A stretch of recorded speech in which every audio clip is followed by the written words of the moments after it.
it's part and parcel of the scene, of the image. I mean, you are supposed to be transgress things. You have to. I mean, part of the bit of being black metal is pushing the borders. It's not a safe genre. It's a genre that actually looks into the abyss and tries to describe what's happening in there. That's what's fascinating and scary about certain metal genres, and industrial metal, of course. And I mean, back in the post-punk scene was also quite. I would say they were pushing the boundaries a lot.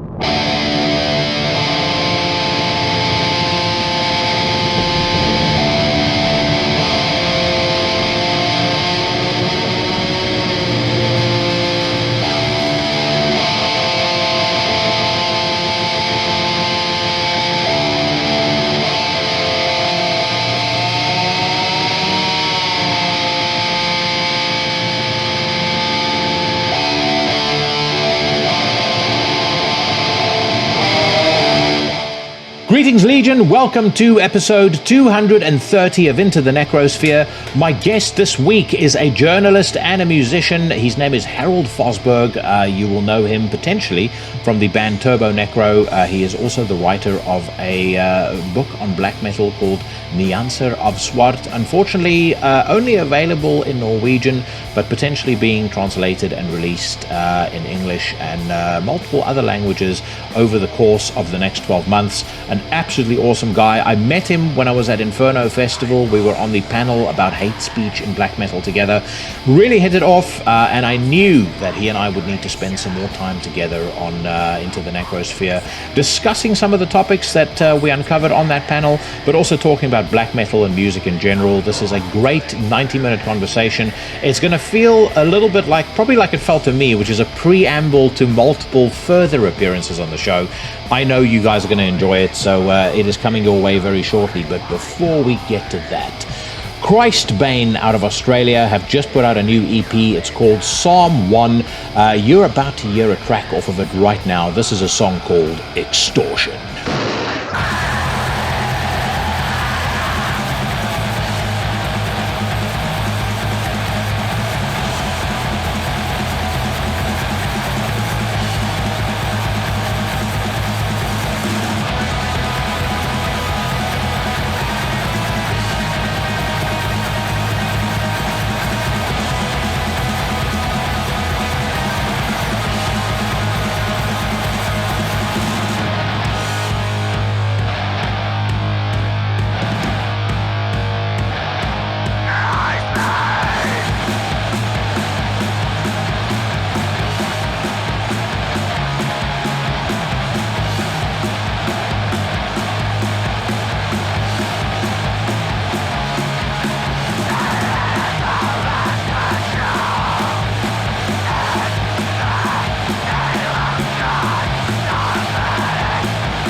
Flying high the flag of independence, crushing the weak and sending the snivellers running to cry in their bombers' aprons.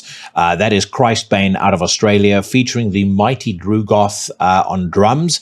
Their new release is called Psalm 1, and you just heard a track called Extortion. Make sure you check them out on Bandcamp, where that EP is available right now. Head over there, buy yourself some music, and let them know who sent you.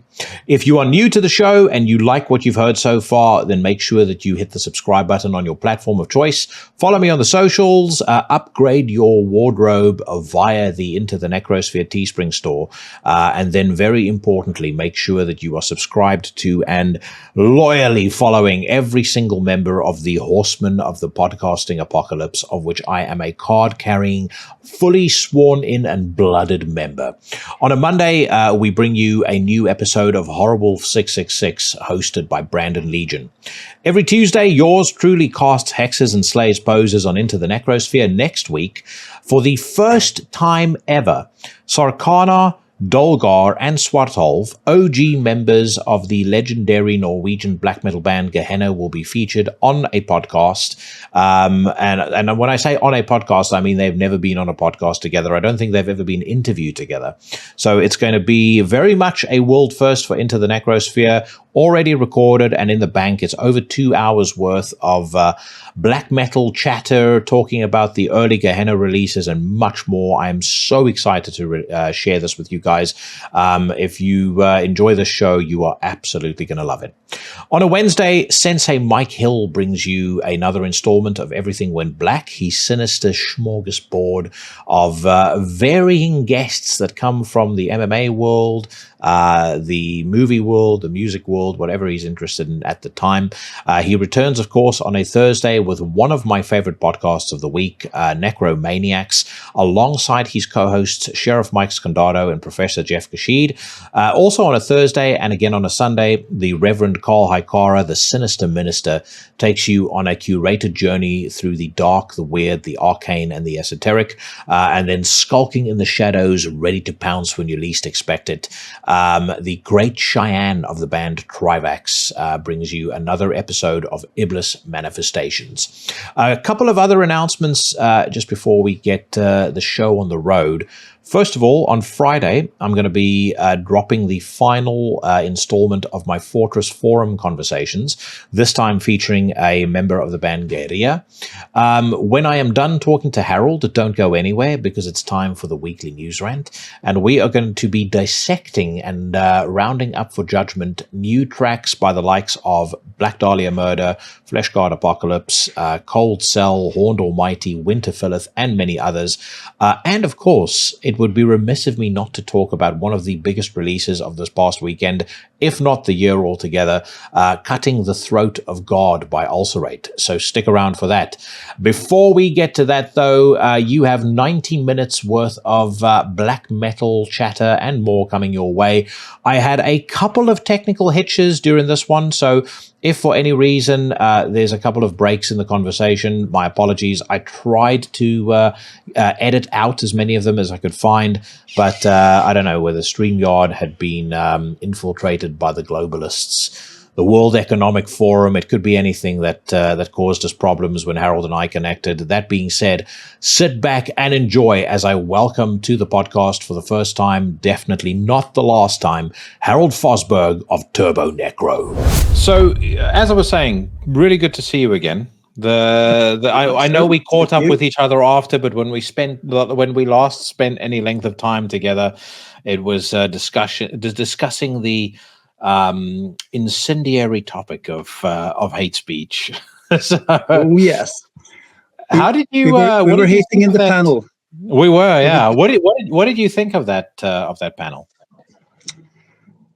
Well, I mean, the good thing was the variety of it, because you had people who were like, you had people from a festival that definitely, and she was German, so she definitely had some issues with certain, how should we say it, paraphernalia and things like that, and which for me is understandable, me being half German myself, or half of German descent. So I know the problem, but Well, I mean, we come from secular Norway, right? So we don't have any angry Catholic Church. We don't have. Okay, we had 5 interesting years in the 40s, but it didn't. It hasn't really translated into the new generation. So, of course, I mean, I'm on the, or me and my friends are on the alert for certain, how should I say, tribal tendencies within certain scenes. Because, I mean, Nazis are no fun. That's what they said in the 70s, and that's how it still is. Yeah, yeah. No, I thought it was, I mean, I enjoyed being on the panel. I thought it was great. I wish we had a bit more time. And I think that the topic is so heavy that you kind of need this sort of setting, this sort of environment to be able to thrash it out. But then even when I say that, I kind of, I've replayed that conversation in my mind quite a few times, and you kind of come back to you come back to this stale or this impasse where you go, I mean, is there really a definitive answer here? Aside from just people of a certain mindset agreeing to go off and do their own thing, and people of a different mindset agreeing to go off and do their own thing. Because I can't, like, one thing that was mentioned, of course, by our German co-panelist that I can't abide by is the comment about Hellhammer and what he said on the Until the Light Takes Us documentary, and how he hasn't apologized for that yet. And I thought about it. I hadn't quite formulated my thoughts properly on stage. But that's 16 years ago. But first of all, how much do human beings change over the space of 16 years? I certainly, 16 years for me would take me back to being 28. The Jackie Smith of 28 years old versus the Jackie Smith who's 44 years old, it's two different people. And then, I mean, are we now in a place where everyone has to audit what they said decades previously and then publicly come out and go, look, I've had to think about 1987. I'm not so sure about what I said. Yeah. Well, I think one of the things about at least the black metal scene is, never explain, never apologize. It's, I mean, we could take a guy like Steve Albini, who just passed away. He was, he actually went back and said that, all right, I said and did some shitty things back in the early 90s, which wasn't really cool. But at that time, it didn't feel like it was hurtful or anything. So, but he was like, I mean, Albini was a guy who was just, he was throwing things out there because he wanted to provoke. And within the black metal scene, it's like never explain, never complain, never try to go into it. It's like, we've done it. Try to judge us on our art alone. And I think that's something that can be quite difficult for a lot of people because black metal is misanthropic. It is. I mean, one of the basic tendencies, like humanity deserves to die, which is not a very upbeat worldview. No, well, for some people, huh? This has always been the thing that I scratch my head over when it comes to the view that some people take on black metal in 2024, where they feel that it has to become this inclusive genre, and it's always been exclusive by its nature. It's not designed to appeal to everybody, and it's certainly not designed to embrace some form of all-encompassing humanism. And I thought, well, this is also one of the reasons why I was keen for us to chat post the festival. I think you have a particularly interesting perspective on that because you wrote your book. We'll talk about that in a bit. You've also grown up in Norway, and I would, and again, get to this in a second. I assume you observed an awful lot of these things happening firsthand. My thoughts always, to any kind of crazy nonsense coming out of the mouth of somebody in the black metal scene, has just been they're playing a character. Yeah. Well, of course, I know there's a fine line. We all know what happened with Varg, but there's like it's to me it's the same as Glenn Benton back on that very infamous interview in the 90s going, are you demonically possessed? Of course. All that sort of bullshit. Well, It's as you say, it's part and parcel of the scene, of the image. I mean, you are supposed to be to transgress things. You have to. I mean, part of the bit of being black metal is pushing the borders. It's not a safe genre. It's a genre that actually looks into the abyss and tries to describe what's happening in there. That's what's fascinating and scary about certain metal genres, and industrial metal, of course. And I mean, back in the post-punk scene was also quite, how would say, they were pushing the boundaries a lot.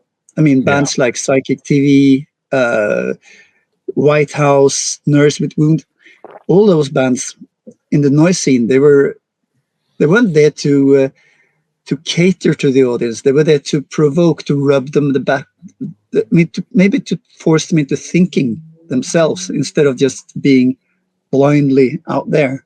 Yeah, which I think is a very fair point. But let's take it back, because I'm keen to kind of, for folks to understand where you're coming from with your observations. So you were born, if the Thomas Eriksson podcast memories are accurate, you were born in Germany? Yep. Spent the first 3 years of my life in Germany, in Bornheim, just outside of Bonn. And then, because my father was he was a student, and my mother was working at the Swedish embassy, so I was sort of like, a crossover child. And I mean, if you go back, I also had German ancestry from Wallonia, the Flemish people, border between France and Belgium. So I don't see myself as I'm more of sort of like a European mongrel, right? I'm not one of those Scandinavian silent types. Yeah. I think if you're from South Africa, I think you're by nature, you're probably not even a European mongrel. I mean, you're an African mongrel.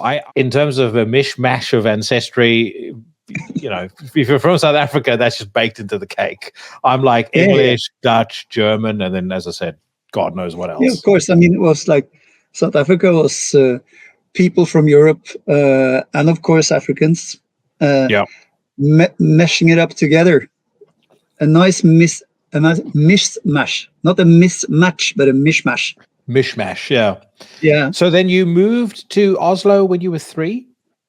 Long and difficult story, so I'll try to keep it short. I was like, due to my father's career or work, we moved a lot. So I was a teenager when I went to Oslo, when I arrived here in Oslo. Okay. But I spent my from the age of 14, I was in Oslo, and which was good because, first of all, that meant I didn't have a fixed how do you say? I didn't have a crew to roll with, right? And I always been, if not a loner, at least I was always interested in doing things that interested me, which was music, mainly music, and football before music took me all over, right? Yeah. So I was just busy exploring the possibilities of music, listening to music, making music, and meeting other people that were interested in music. What were some of your earliest musical discoveries? Well, the first record I got was from my aunt and my uncle. They lived in Holland, so you see, there's a bit widespread family, right? So I got Mother's Little Helper, the Rolling Stones. I don't think they listened to the lyrics when they gave me the singles, but they just thought, oh, nice little title, Mother's Little Helper, Harald, 6 years, that must be nice. Oh, perfect. I had an older cousin. She was let's see, she was 4 years older than me. So she was listening to stuff like Joe Cocker and Supremes. I mean, more like rock and soul. So that's where I got some stuff. When I was 10, I started listening to Jimi Hendrix and actually Fairport Convention, because, I mean, you could see it on Swedish television. So that was cool. I watched every music program I could on Swedish TV, because I was at my grandmother's every summer. She lived in Stockholm. So, yeah, you know, I had sort of like, I was a kid in the candy store. I could like pick stuff from everywhere. That was cool. And so when you were 10, it's like it's 1970, right? If I'm to believe that's right. The legend on the internet. So, I mean, you would have quite clearly, I imagine you could quite clearly remember the birth of heavy metal and, you know, bands like Black Sabbath, rising to prominence.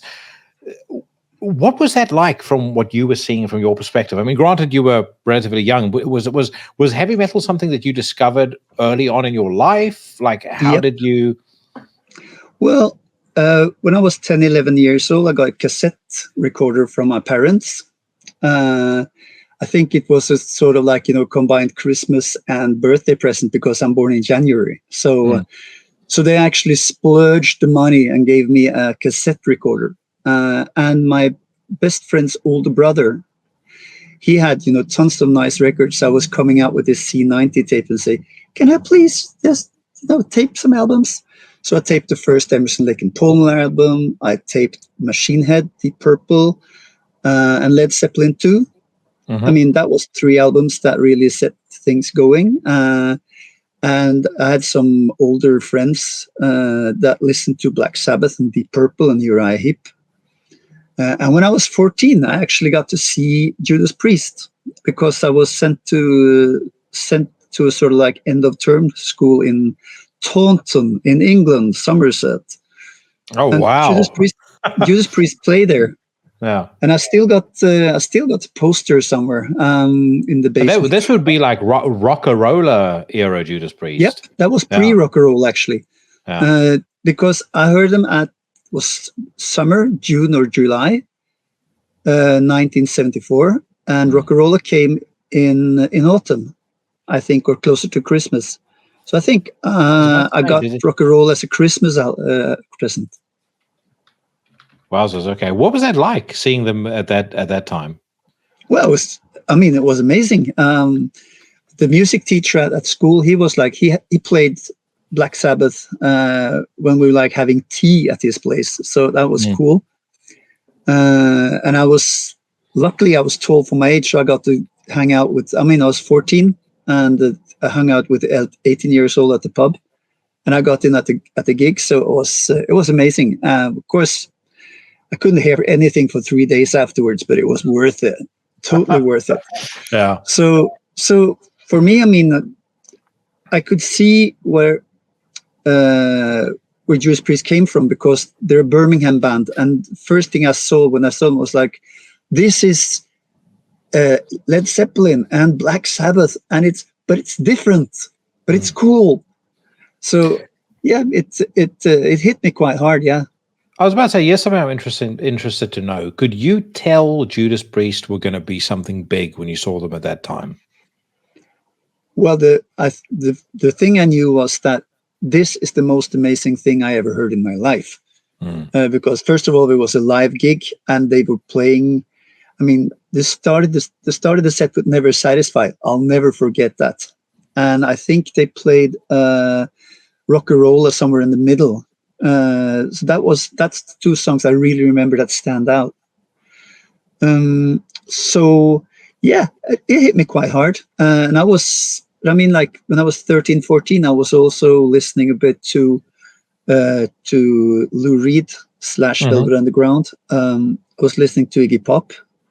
And later on, together with Judas Priest, found the New York Dolls, which I thought was like a vast improvement on the Rolling Stones, because they were doing the good thing the Stones couldn't manage. I mean, like, be amazing and also, you know, really rough at the edges. So yeah, that were bands that hit me hard. And of course, you had Slade, Sweet, you know, the glam rock stuff, because, I mean, when you're 12, 13 years old, guys with huge platform boots and sparkly clothes, they always make something happen. Yeah, so see, we have a bit of an age gap, you and I, but mine was AC/DC. Well, actually, it was Depeche Mode, and I was always interested in darker music. And when I heard Thunderstruck for the first time, it blew my mind. It was like every single thing I'd ever. It felt like, I've described this in the past as it was like discovering a missing limb. I got into the Razor's Edge, and in the same year got Fly on the Wall, and I listened to those albums for a year straight, every single day of my life. I think it's partly why I love Fly on the Wall to this day, even though it's a terribly reviewed AC/DC album. To me, it will always just it'll always be one of my favorite AC/DC albums, and I always have a very special place for that record in my heart. Now, I think AC/DC is like AC/DC and Rose Tattoo, I think, are like two reasons that Australia deserves a place on the musical world map. Because they were like, and also a band like Skyhooks was quite cool. I mean, Iron Maiden covered Women in Uniform, right? Yeah. I was working at the record store when Dirty Deeds Done Dirt Cheap came. So that was the album that sort of like made the penny drop for me. But I think that's, the Australian thing is, because in Australia, it's a bit like England. I mean, in the States, you have to use years and years and years to try and break the market. And you're either a West Coast band or an East Coast band, or maybe a Midwest band. But trying to be all over the States band is impossible if you're not Led Zeppelin. England is like easy, because then you have the music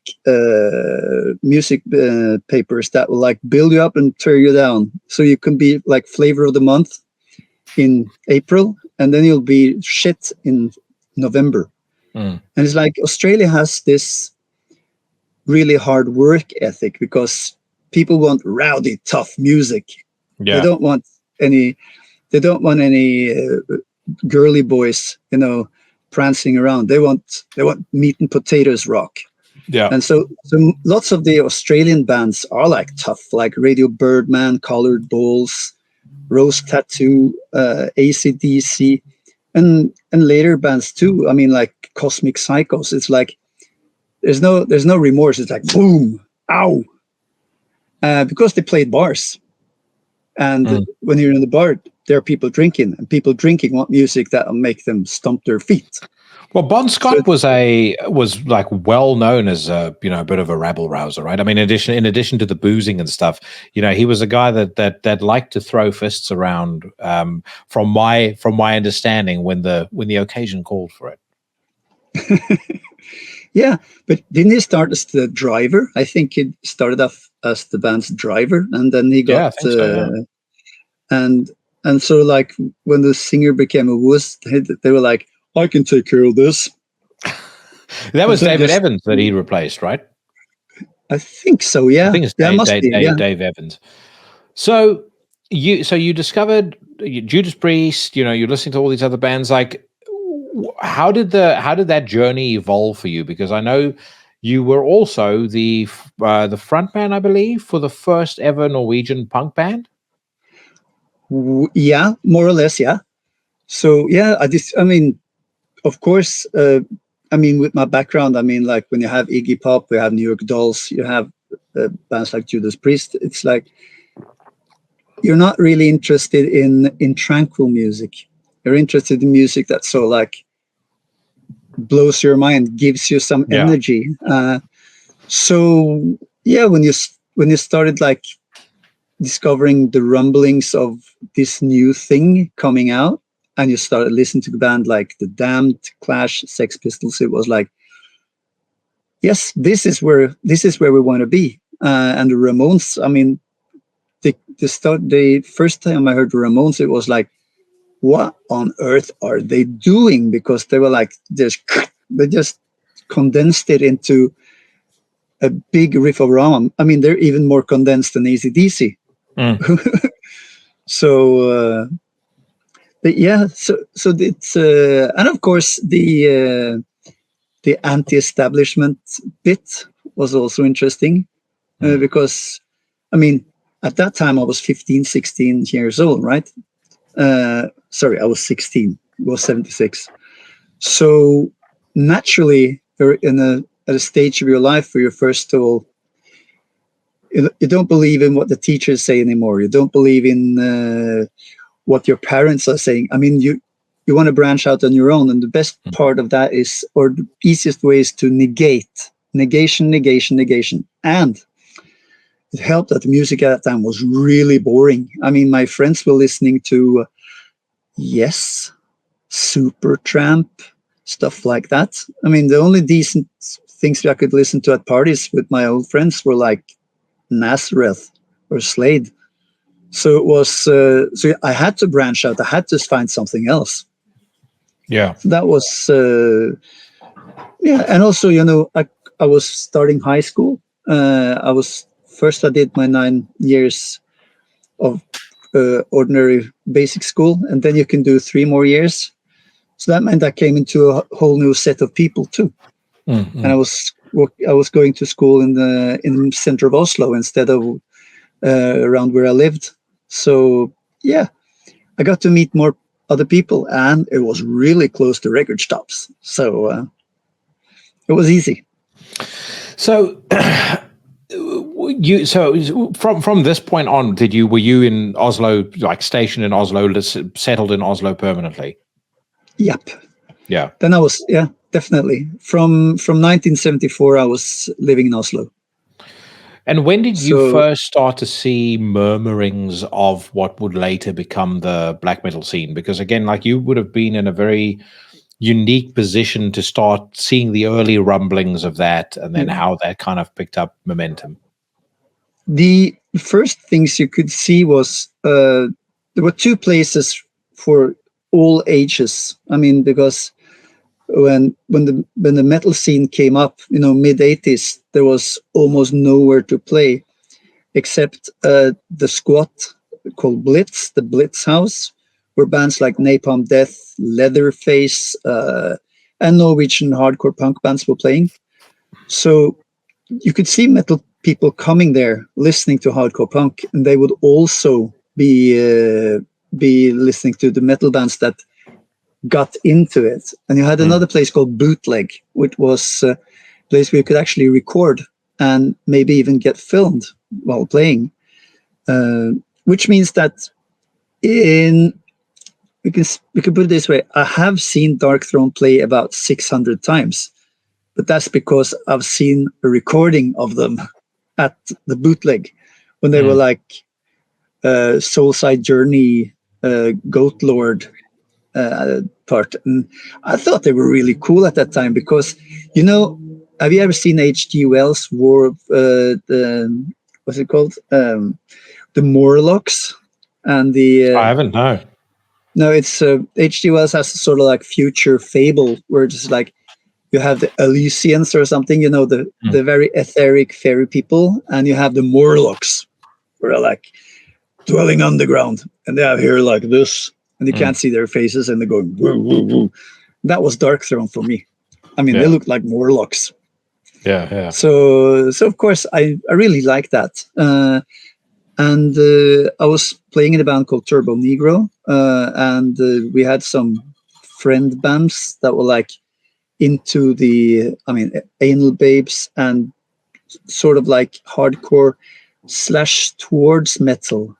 So we got to listen to some stuff. I mean, I heard Mayhem, but they were like, they didn't really register for me because I thought like bands like Dark Throne were more, they were more distinct.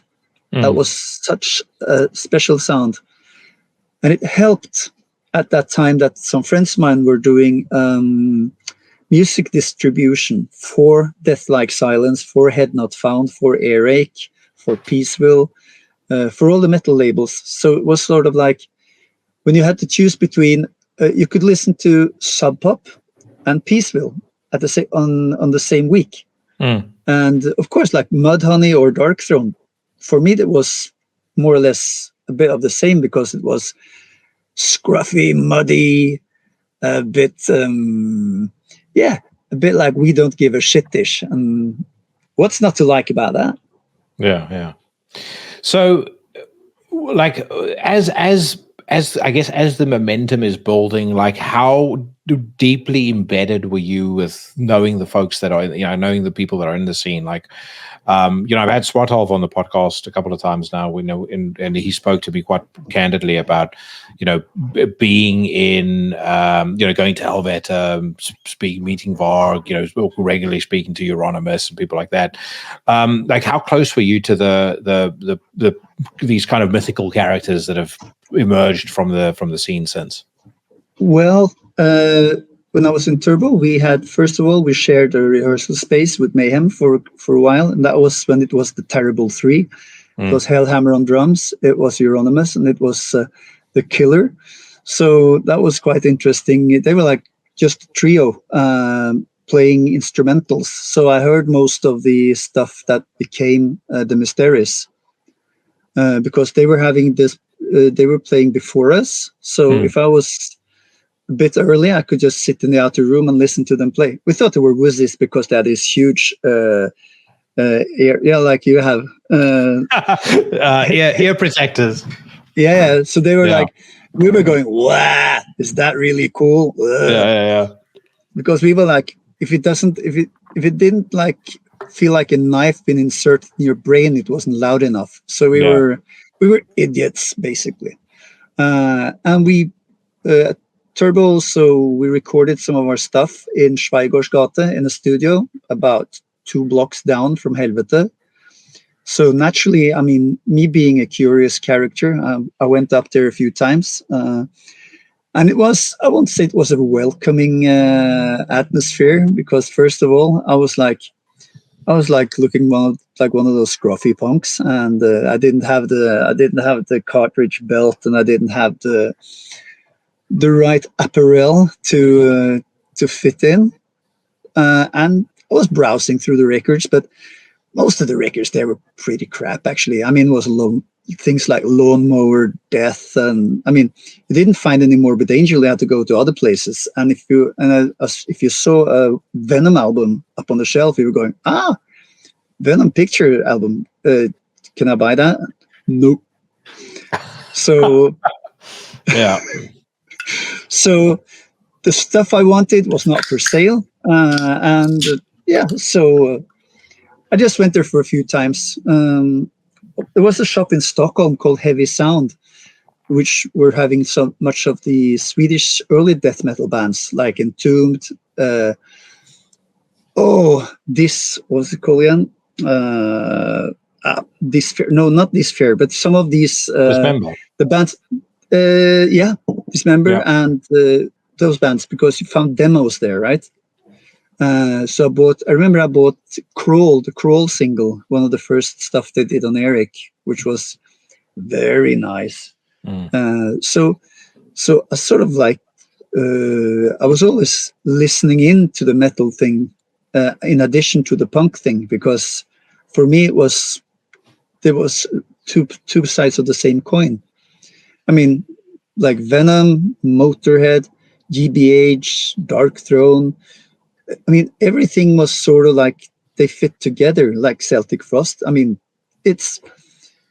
you understand you can see the connections and you can hear them and you think, yeah, this makes sense. And also, I mean, it was dark and it was maybe not dangerous at that time, because I mean, 93, 94 was the dangerous part, but I think it was interesting. I mean, like, I still like the first person things. I really like him. Me too. Even though I giggled like crazy first time I heard the crying orc, because I was going, I mean, because the voice, it was so, but you grow to like it. So, yeah.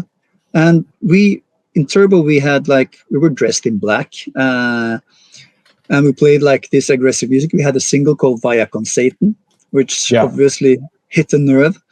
So sometimes when we played, we actually got a few black metal people coming to see us. I think I liked it, because I mean, we were catering to the same thing. a big, huge wall of negativity. Yeah, it's. I mean, my discovery of black metal kind of coincides with my discovery of gangster rap, and it was because of the moral panic that erupted after what happened with the church burnings and Varg being arrested. And it was out of curiosity as much as anything else that I started listening to a lot of the bands. First band I really paid a lot of attention to was Immortal, then Emperor. I will certainly say, if I had to think about two songs that to me are the definition of black metal, like when I think of the phrase black metal, what pops into my head first, the opening riff to Freezing Moon, and all of Dunkelheit. I think Dunkelheit is the embodiment musically for me of black metal. There's something about that song that's just so intense, even though it's not a particularly heavy song, it's not a fast song. There's just something about it that is just it's intense is the only way that I could possibly describe it. Yep, and I think that's part of it. That's to the, how do I say it? It's the heritage of Snorre Ruck, because I mean there are two people that informed the music. It's like Euronymous, of course, and Bursum, but also Snorre Ruck, which was part of Mayhem for a short while before he grew tired of Oslo and decided to go away for a while. But those guys, they were doing this. They were like branching out. They were doing something different with the sound. I mean, the way Euronymous were playing guitar is like these huge sort of like cathedral chords, and you also have the riffing of Snorre Ruck and also the Immortal guys, which is like almost like being hit in the face with a waterfall, splash. It's just so I think the atmosphere bit is the thing that makes black metal stand out, because it's not just in your face. It's sort of like it's burrowing inside your head, under your skin, and it's sort of like opening up places you haven't noticed within yourself. Could you start to sense the tide turning, or I guess the sentiment changing, the maybe more extreme ways of thinking manifesting in the scene as you were interacting with these guys, as you were meeting them? Like, was there a point where you could start to tell, where you could start to get the sense that, well, these guys are maybe taking themselves or whatever they're saying a little bit too seriously? Well, some of the guys were definitely a bit on the pretentious side. Yeah, I mean, because it's really difficult to. I mean, if you're walking around with a cape and a top hat, it's like, and talking about yourself in the royal we, it's like you're going like, yeah, right, yeah, mate. Who is doing that? Who did that? Lots of them. I mean, yeah. I mean, if there were two places in Oslo. It was Luselotta's pub. Yeah. It was. I mean, usually during the week, it was place where you had like people who were into like of course AC/DC and Motorhead and stuff like that, but also like hair metal. I mean. And now we're talking Guns N' Roses and stuff like that. But one day a week, I think it was Tuesdays, then it was like a black metal night. And if you went in there, I mean, the music was quite interesting with the 5 or 6 albums that were out at the time. So, but some of the people were really, a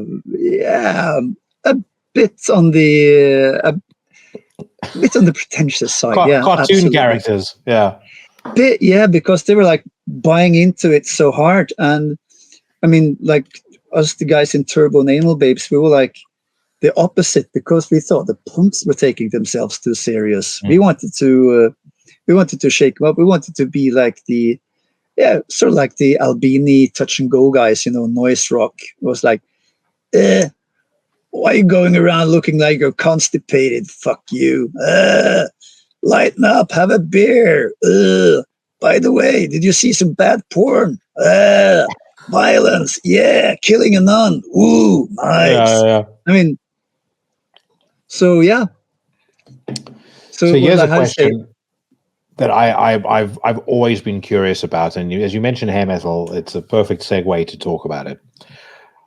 Why is it that I've never met a black metal man or woman from Norway who is not obsessed with Kiss? Everyone I've spoken to, no exception. You ask them, what do you listen to? Kiss. So, no, but it's actually really, really simple. Because most of the people within the black metal genre, they're like born between 1968, 69 and 73, 74, right? And at the time when they were like between 7 and 10, there was, first of all, you could get, the Saturdays, snacks for Saturday. The candy, it was in a bag. It was called the Stjerneposen, the star bag. And I mean, you got you got some chewing gum and some shit, but you also had trading cards with ABBA, Grease, and Kiss. So Kiss cards were a thing that most of these people were like grew up with.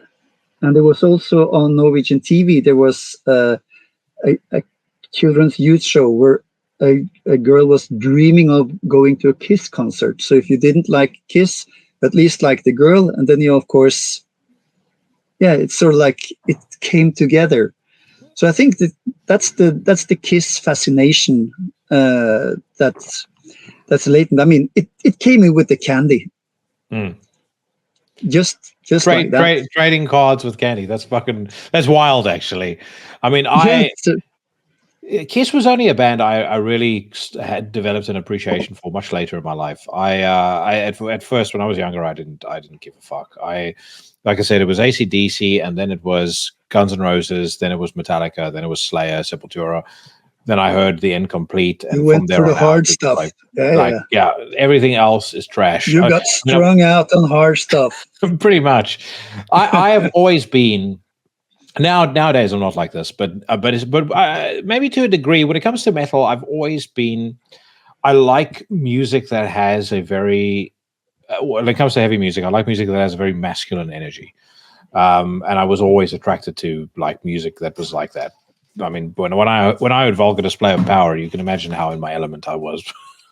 To me, it was like, this is the most perfect band I've ever heard in my life. Everything I love about music is wrapped up in these 10 songs. Yeah. Did you like a band like Prong? Yes, fucking love it.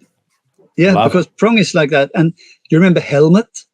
Yeah. They were also like, I mean, they were like a machine. Yeah. Well, Prong to me is a massively underrated band. If you go back today and you listen to Rude Awakening or you listen to Cleansing, I mean, those albums are now well over 20 years old. They are over 20 years old. Rude Awakening and particularly Cleansing, it still sounds brand new. You could put it out today and people would go, fuck it, that's great. That's really, really good. Yeah. And if you see them play live, Tommy Victor still has he plays like a young man trying to prove himself. I love it. I love the whole vibe of that band. I think that band also kind of tacitly got me into Killing Joke, which then opened up a whole different world for me. But Killing Joke was another very, very important band for me. But Killing Joke was, I mean, that was part of the post-punk thingy that I think also informed a lot of people who later drifted into metal, like band like Godflesh, Killing Joke, even Bauhaus. Of course, Sisters of Mercy. I mean, I know a lot of people within the black metal scene which sort of like they do have a soft spot for Sisters of Mercy. How can you not? I mean, you just think about all the great songs that they wrote, First and Last and Always, Lucretia. I mean, there's just Sisters of Mercy. They're like a lot of seminal bands. They've got a lot of trash in their discography, but man, oh man, when they are on form, oh yeah, they're the first on a different EPs level. are amazing. I mean, the first EPs are amazing. And then, I mean, okay, the mission was a bit of this and that because, I mean, Wayne Hussey is not Andrew Eldridge. Yeah. He's a good guitar player, but by the way, I was, back in the days, I saw Killing Joke back in 84 in Oslo. That was amazing. That was I can imagine. Jas Coleman with tribal paint, and he was of course bare chested and going all out, and he was possessed. Mate, he still does. I don't know when last you saw them, but I saw them play in like 2018, 2015, 2018, 2020, I think 2019. Sorry, it wouldn't be 2020. They were, every single time I've seen them play, fucking incredible. A friend of mine described them once as watching Killing Joke is like being in the middle of a rave, or being in a rave in the middle of hell. It's like that's a Killing Joke show. Yeah. Well, it's like, of course, with the fluid bass of Youth and also the choppy guitar of Geordie, it's like they could kill, just like the Birthday Party at their peak. I mean, early Birthday Party was also like a killer machine. I saw them in Oslo too, and I'm still amazed that I remember anything from it, because me and a friend, we were supposed to have a little tipple before, and both of us misunderstood, so we bought a bottle of tequila each. And we managed to get into the gig, and I actually remember the gig because it was Tracy Pugh on bass, and he looked like he was having quite unfettered sex with his bass. He was really into that bass guitar. I think that bass guitar was a bit moist when he was finished. That was quite. What a tragic loss Geordie's passing away was. I mean, he, to me, like, again, for me, he is just, his style of playing. One, I don't think people realize how influential that guy was. Like, if you ask the average person on the street, stop the average person inside of the Inferno Festival, inside of Rockefeller Center, and you say, like, who's one of the most influential guitarists in all of extreme music, and I promise you they're not going to say Geordie, but dollars to donuts. I mean, that guy is he's on a different level to me. He's got one of the most unique players, one of the most soulful players, and he's a guy that just knows how to do way more with way less. Yep. I mean, that guitar is like sheet metal. It's like it's hitting you all the way. You're almost, I wouldn't say you could be decapitated by guitar, but you have that feeling that, I mean, the guitar is, it's a visceral feeling. It's really totally within you. That's when they did Exorcism off of Millennium, Jesus Christ, when they do that live, is one of the most astonishing things I've ever seen in my life, because they have the strobe lights like blaring behind the band.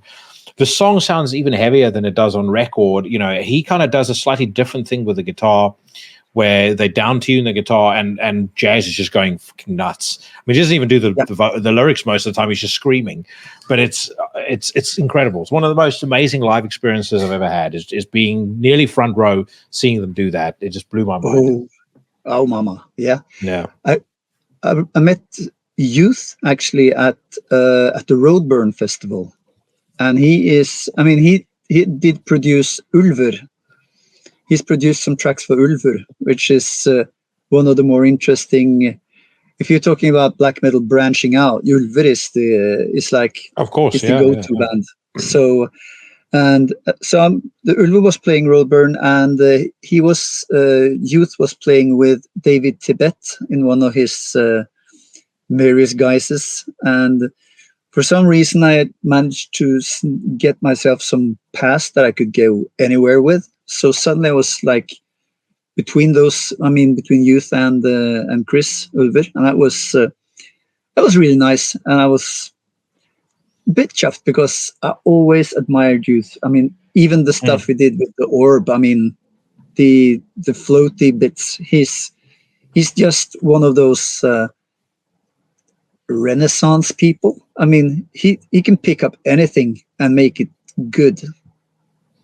When Raven was playing bass for Ministry, I met him when I was writing for Chronicles of Chaos, and I was supposed to talk to him for 45 minutes, and we ended up talking for over 2 hours. And then the tour manager came by and said, "Listen, Paul, they're about to sound check." And he said, "You want to come stand on stage and watch?" And I was like, "Fuck, absolutely." And we're talking about Tommy Victor. I think Tommy Victor was on that tour. So you're looking, it's like, Jesus, there's Tommy Victor, there's Al Jorgensen, Raven's doing his thing over here. That was also amazing. I mean, Ministry is not what they were, but there was a period in Ministry's discography where they were just dead. Definitely. I mean, Psalm 69 around that time. Yeah. I was in Stavanger a few weeks ago, doing a little talk around the book, and there was a couple of those guys were like hanging out, having a beer afterwards, and they were like going, about bands that changed their lives, and one of the guys said, Ministry. First time I heard Ministry, I didn't believe that things could sound like that, and that made me the person I am today. So it's like, and of course that was Psalm 69. They were a game changer for me as well. Psalm 69 was my first Ministry record. I only bought it because I had read in a Guitar World magazine, there was this article where they profiled Sepultura, Helmet, and Ministry in the same article, and they said it was like the future of guitar playing. I was attracted to checking Ministry out because they were talking about Ministry having 3 guitarists and stuff like that. So I was like, wow, okay, this must be the heaviest shit in the face of the earth. When I bought Psalm 69, I would have been about probably 14 years old. And I remember putting it on, hearing it for the first time and just being stunned. Like I by that point, I was already listening to heavier stuff, but this was heavy on a completely different level. This was like this cold, this is clinical heavy. nastiness. Yeah. And Jesus Built My Hot Rod with Gibby Haynes from Butthole Surfers. I mean, they have everything is in place, and they are flying the freak flag, and they're flying it really loud, really high, and they're really proud. Well, this was also unfortunately proof that sometimes, with the greatest of respect, certain artists are just not the same without the drugs. So it's like, you listen to Just One Fix, and it's like it's a man crying out for help in the midst of a terrible heroin addiction. But it's so fucking brilliant because of its authenticity, because of how just everything about it is perfect. It's kind of the same with Guns N' Roses. I often joke on the News Rant portion of my podcast, unless you get the 5 original men in a studio and you fill it up with prostitutes and heroin, you're never going to hear another proper Guns N' Roses album again. Never. No, of course. I mean, because Axl Rose has become Elton John, so it's like yeah. So where are you going to get Double Talking Jive from ever again? Double Talking Jive was written because Izzy Stradlin was on a bender, discovered a dead person in a garbage can outside the studio, and went, "Hey, I know, I'll write a song about it." So and I mean, I love that shit. But nowadays, are you going to get that? No.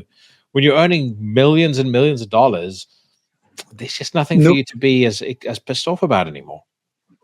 Oh no, my maid just sprained her wrist. I don't know what to do. I have to do the dishes myself. It's not really. The god. Oh god damn it! The gardener called in sick. Get me the guitar. It's not really the same. No, it's. So we've digressed for about 25 minutes. Let's get back to the black metal. So that's the way it is. Oh, by the way, Regress. This is one of my favorite bands ever. Psychic TV. I think I've seen them 5 or 6 times.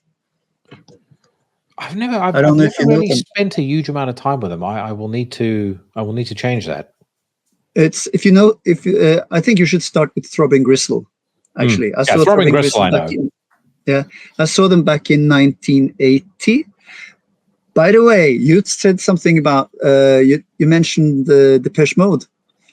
I was I was in London in 80 or 81, and I saw Throbbing Gristle, Cabaret Voltaire, one day, and 2 days later, I saw Depeche Mode when they were before they made the first single. And that was really cute because they have all their rhythm tracks were on a cassette.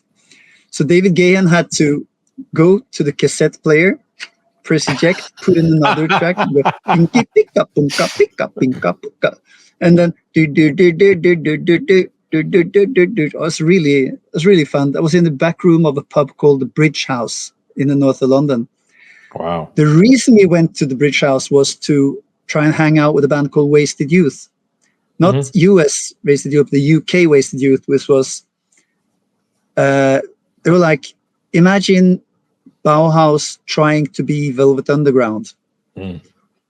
So that was, or Psychedelic Furs. I mean, so we got to see the guys hang out in the bar. And, oh, by the way, there's bands on tonight. And Depeche Mode was the support act for a band called Zeitung Da, of which we have never heard before or later. But no. rumor and has it's insane to think how massive Depeche Mode are to this day. Yep. I mean, selling out Twickenham Stadium, I think 3 nights in a row. They're huge, absolutely huge. Well, but they do have, I mean, they have the, I think they have the thing that they have the longevity because of they're not like happy whoppy things. They have this dark undertow, and they actually manage to stay true and tap into that dark undertow all the time.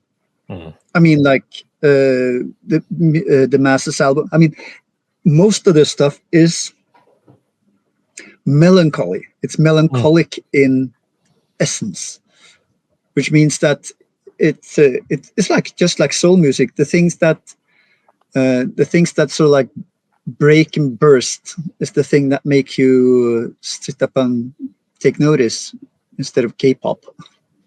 Well, I often wonder what my parents must have thought when their 6-year-old was, because the first Depeche Mode song I discovered was Shake the Disease. Their 6-year-old is sitting blaring this on his tape recorder in his bedroom, and then it's Never Let Me Down. And, it's just all the dark stuff by Depeche Mode. I've never been into happy music of any kind. I just hate it. I have a physical aversion to it. And even though my taste in music is massively broadened now, I mean, whatever I listen to, even if it's not metal, it still has to have some degree of melancholy, or there needs to be something to it, some sort of edge. And whether it's music from the 60s, like I love Rolling Stones as an example, but my favorite Rolling Stones song is Play with Fire. Play with Fire is there's a real undercurrent of menace to that song. It's very, on the surface, it doesn't seem that way at all, but it's it's basically a guy saying I'm a scumbag. Don't hang out. Yeah. I mean, Under My Thumb, Play with Fire. I mean, those are songs with undercurrents, right? Yeah. I was discussing that with Fenris about a few weeks ago. We were out doing one of these walks, and we were like both pissed off because we felt like many people are. The music they listen to is really shit, right? Yeah. Why are all the shit bands the biggest bands? And the reason for that is, according to Fenris, and which I tend to agree, is like because people are working 5 or 6 days a week, and when they get back on Friday, that's the only time they have time to listen to music. They kick off their shoes, they open a beer, and they don't want to listen to music that challenge them. They want to have music that give them a quick fix, like a piece of sugar, bing, to like pick you up, and which means that you take things that are too easily digested. Things that, I mean, one thing with Turbo, what we used to say that we want friction. I think music needs friction. If it had friction, it's got something, because then it rubs you the right way or the wrong way, but it rubs you and it makes you sort of nicely uncomfortable. It makes you sit up and take notice. It's not music like chewing gum for your ears. It's music that takes you someplace, but you have to open up to it. And I think many people don't want to do that. Yeah, I would agree with that, but I also think there's an element of art chooses you. Like I remember when I heard Battles in the North for the first time, I actually knew I was listening to Battles in the North before I had confirmed that I was listening to Battles in the North, if that makes sense. Yeah. I heard it in the back of my head because I'd read a review of it on in Metal Maniacs. I was like, this is Battles in the North. And within like a couple of seconds, it was just something that as soon as I heard it, I just knew this was for me.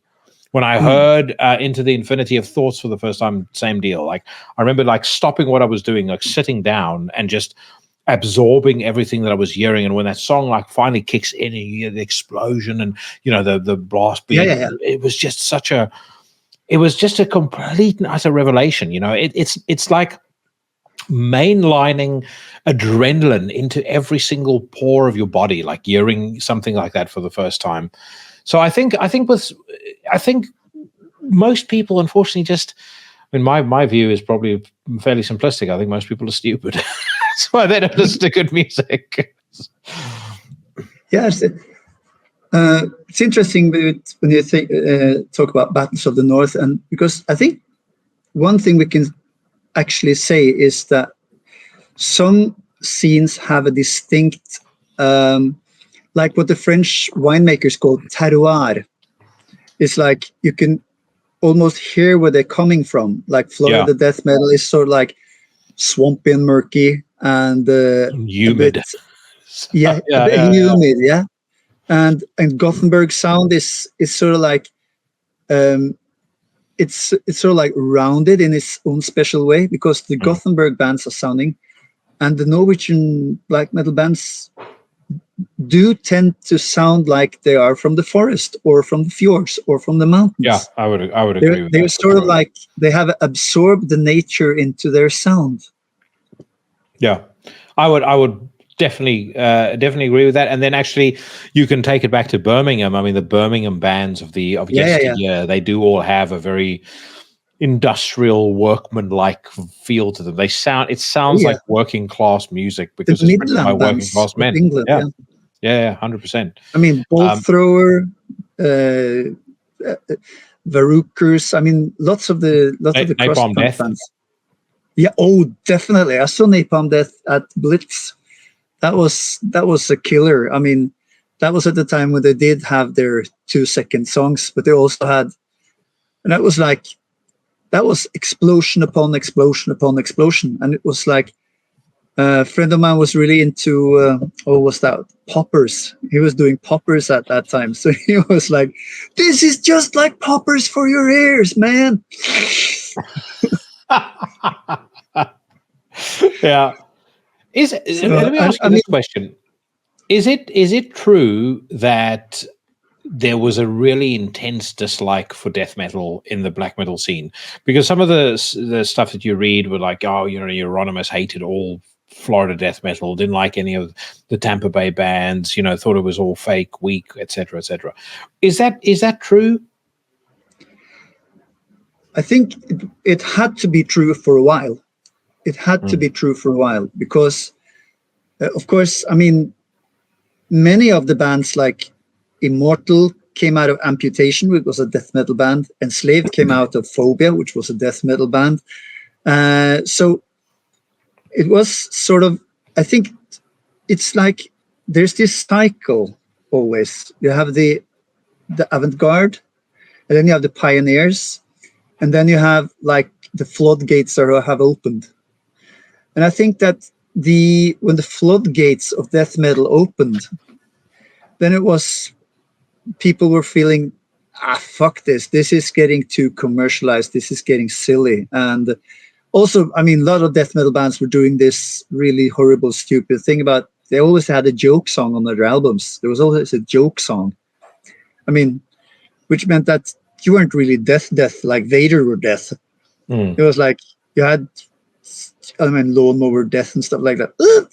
They were always doing or Anthrax. They were being silly, like, don't take this too seriously. I think that's what turned the black metal people off death metal, because it became, instead of being, like Carcass, like Autopsy, like Bolt Thrower, when it was like murky and difficult and also a bit menacing, it sort of became mass produced and boring. Yeah. So of course, then you have to, and in order to create something new, you have to kill the old. So, what's easier to do than kill death metal and say, like, death to all death metal bands? And death metal is life metal. We are the true death bands, stuff like that. So, I think it's part of a natural progression. If you want to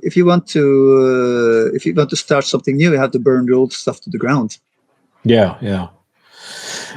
So when things started to take a dark turn, a turn for the worse, churches being burned, everything starting to happen, what was your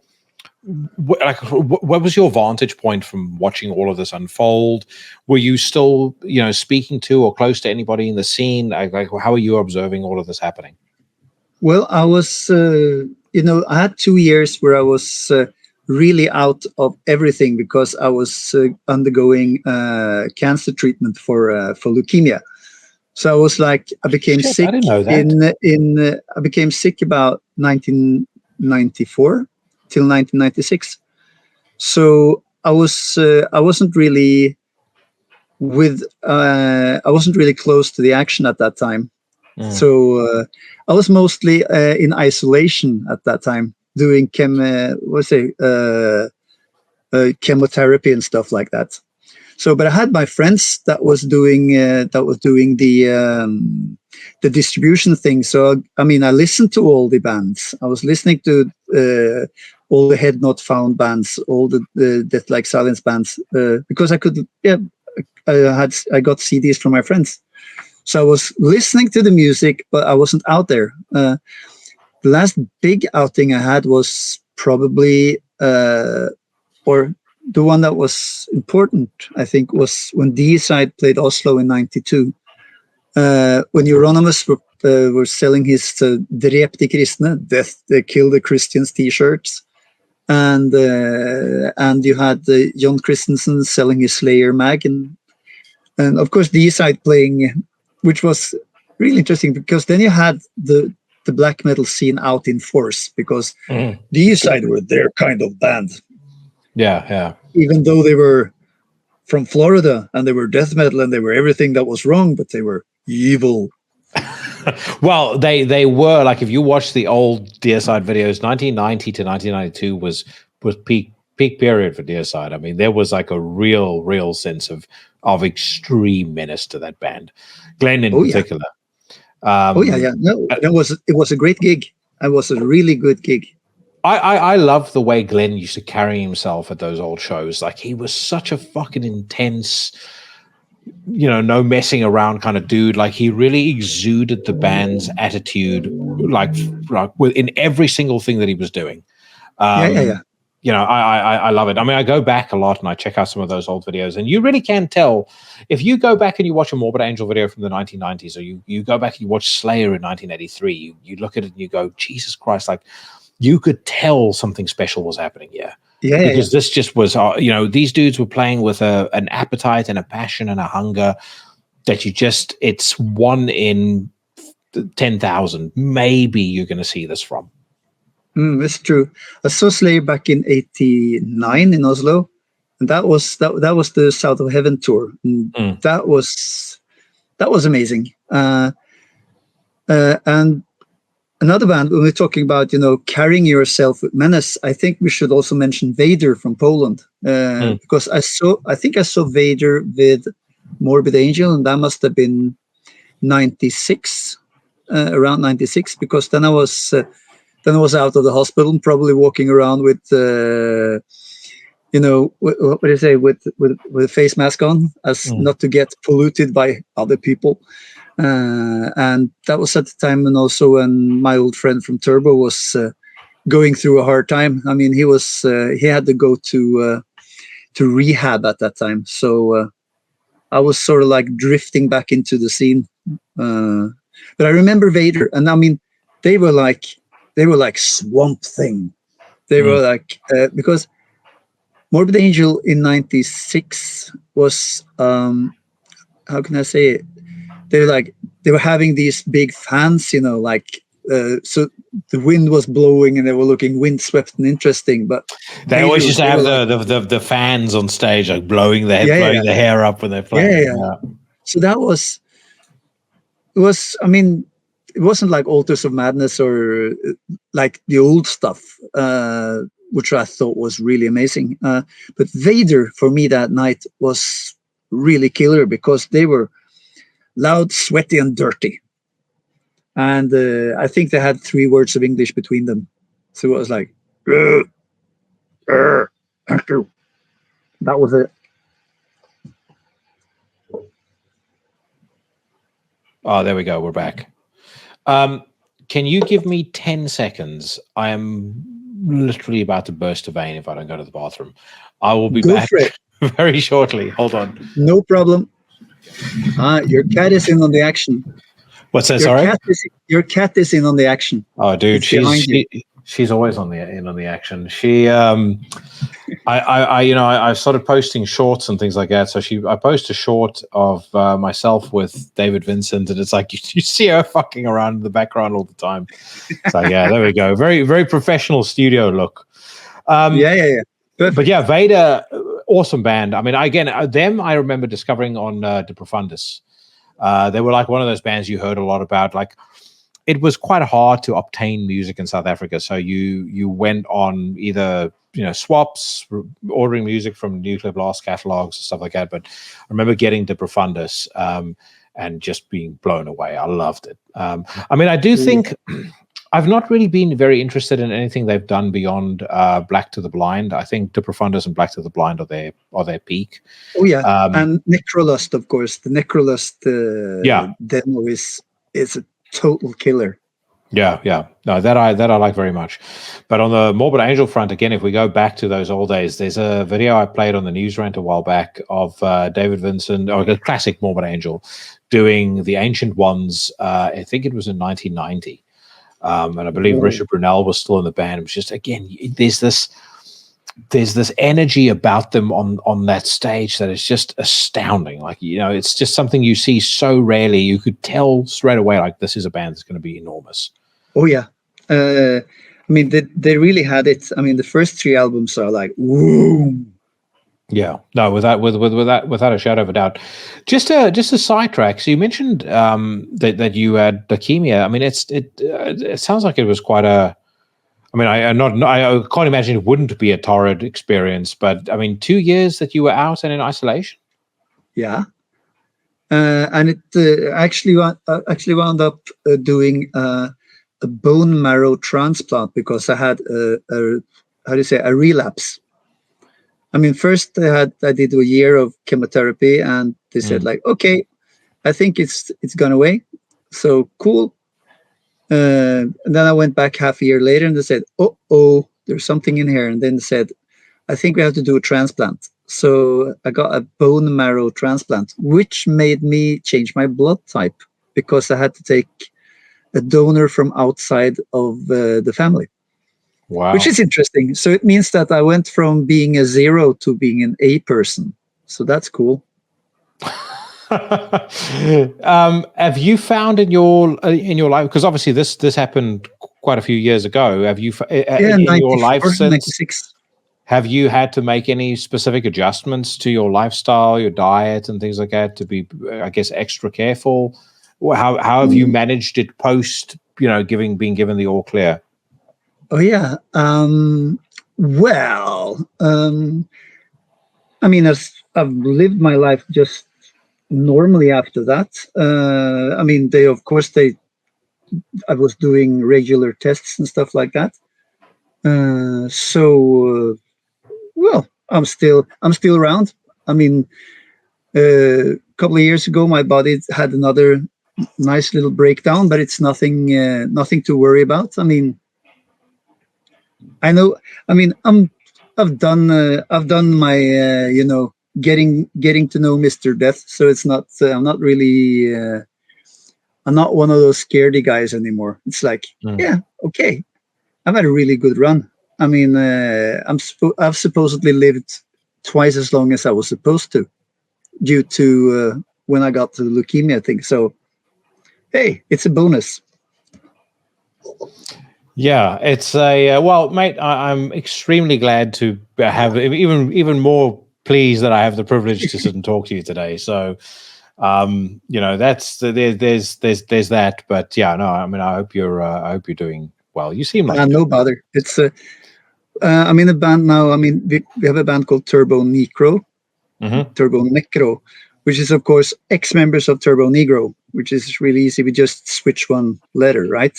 It's but we had we said about 2 or 3 years ago, we said something like "see us while we're still alive," and lo and behold, we had like our guitar player had to change had a hip operation. Our drummer has just gone through cancer treatment. So it's like, so we're hanging in there. But I think it's so sometimes we're tempting death. Yeah. Not laughing in death's face, but more like, doing a little bit of this. It's something I think about. We obviously spoke about Geordie earlier passing away, but I mean, we are going to get to a point in the next, 10, 15 years where an awful lot of people we grew up with that we considered to be our heroes, our idols, are all going to pass away. Just based statistically. Yeah. We will, in the next 10 years, we will lose most likely Gene Simmons, Paul Stanley, Ozzy Osbourne, Tony Iommi. I mean, the list goes on and on. It's fucking depressing to think about it. But the music lives on. Well, there's that. The other thing I wanted to ask you is because you were just at the 40th anniversary of those 40th anniversary Mayhem shows, correct? Yep. So first question there, did you ever think if you go back to the Helvet days, even before that, when you were, sharing rehearsal space with them, did you ever think Mayhem would be the band they have turned out to be 40 years later? No, definitely not. Because Mayhem in like 1990, around 87 to 1990, they were like a windmill. I mean, they were playing insanely fast, and they were like really frantic. I think when they started the mysterious things, they started like slowing down, and I still think that is the best vocalist they ever had. And I think that Maniac is number 2 because Wolf Slayer Abyss is probably their best album.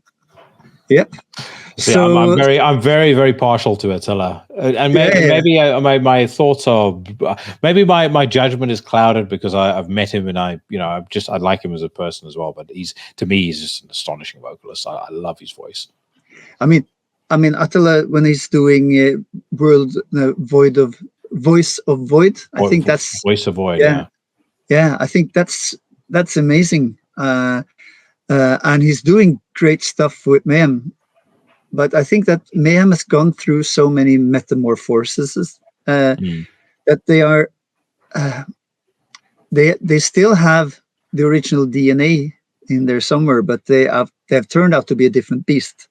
And sometimes it's like I feel that they could be less theatrical and more, more just darken in your face.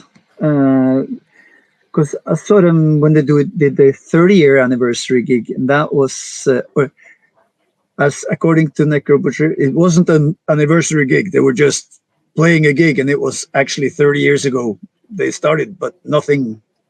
So I think that was then they weren't doing this retrospective thing, because when you listen to all the stuff they've done, you can see that there's not a schizophrenia. It's like what did who say? Quadrophenia. It's I mean, they really pull in all directions.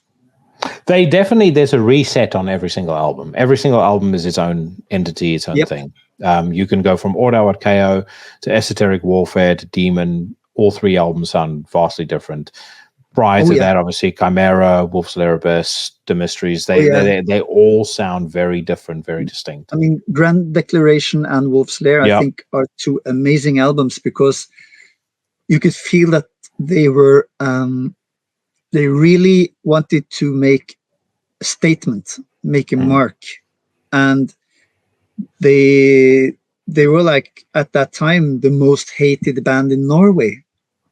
Really, they were. I mean, and they're still not a national treasure like some other bands are. I mean, like Satyricon is more like they're like in with the in crowd. I mean, they had made music for the Monk Museum, etc. So they're sort of like they have been established. They're part of the crowd, but never. That's very interesting. I never. I mean, obviously, my exposure to Oslo is 4 days attending the last Inferno Festival. So I'm just fascinated by why that is. I mean, firstly, why were they so hated? And then secondly, why have they not been embraced the way a band like Satyricon has been embraced? Well, I think that Satyricon they've managed to be more they're not a schizophrenic band. They are a very clear-cut band. I mean, Satyricon is Satyricon, even though Rebel Extravaganza is definitely a departure from the earlier stuff like Dark Medieval Times, but it's still you can feel that there's a coherence there. There is a thread going through, and it's like they have a foundation and they're building on it. Whereas Mayhem is like, bah, we start anew, bam, we start anew, bam. And also a band like Dark Throne, which is they do change, even though they stay the same, because they are two people and they have a distinct understanding and a distinct basic sound, even though their albums are branching out in different directions. I mean, now they're more classic 80s, 90s metal. And a couple of albums ago, they were like crust punk. And they will never, ever, ever become, they will never, ever rehash the trilogy from the early 90s. That will not happen because they don't have Sephiros, the guitar player. So it's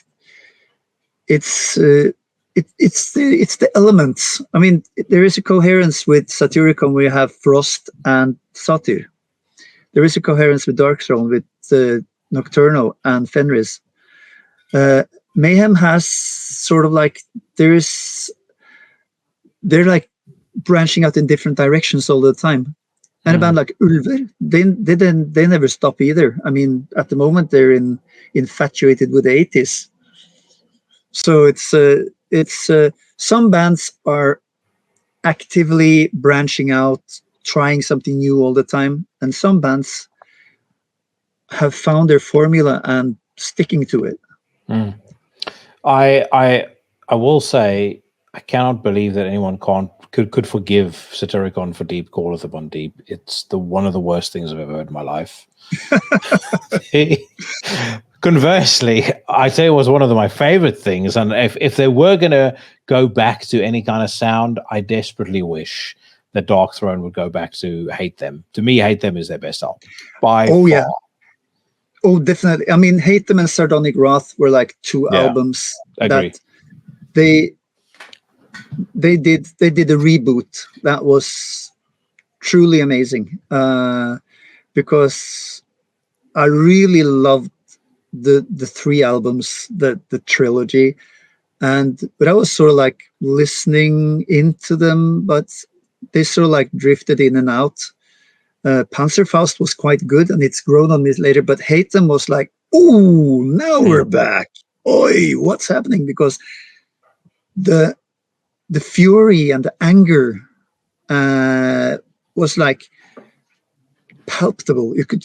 It was like something oozing out of the speakers out there to take you, to get you, and that's the same thing they did with Sardonic Wrath.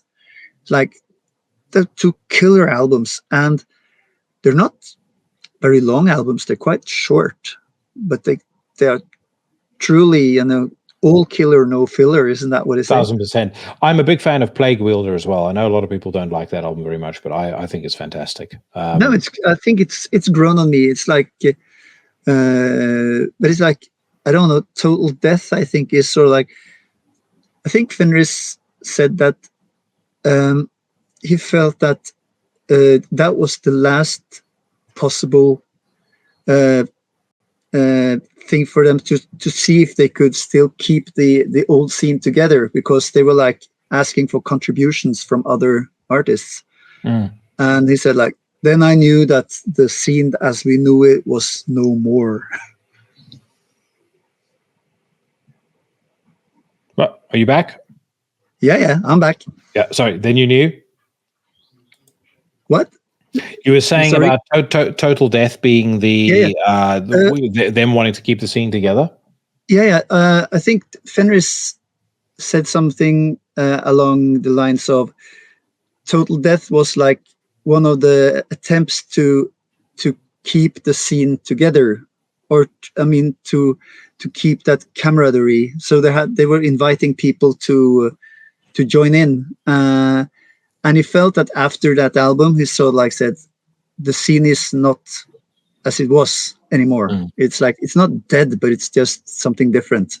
It's a different beast. It's not where it was in the old days. So I think that was when they sort of like branched out and decided that they were going to be and they just removed themselves from the rest of the scene. What were those 40th anniversary Mayhem shows like, by the way? I saw some photos and stuff like that. It looked very cool. But yeah, what was you saw it. What was your verdict? No, I did not see the gigs. I had a talk with Necro Butcher the day before. Oh, okay. I thought you were there. I thought you were. No. But I had the pleasure of some friends of mine saw it, and they were all going, "Was best when the old guys were on stage." Like Mannheim and Billy, and because for some people that's what they remember and what they think did best. So me, I've seen them a few times, but I didn't see the anniversary gigs. I was out of town at the moment.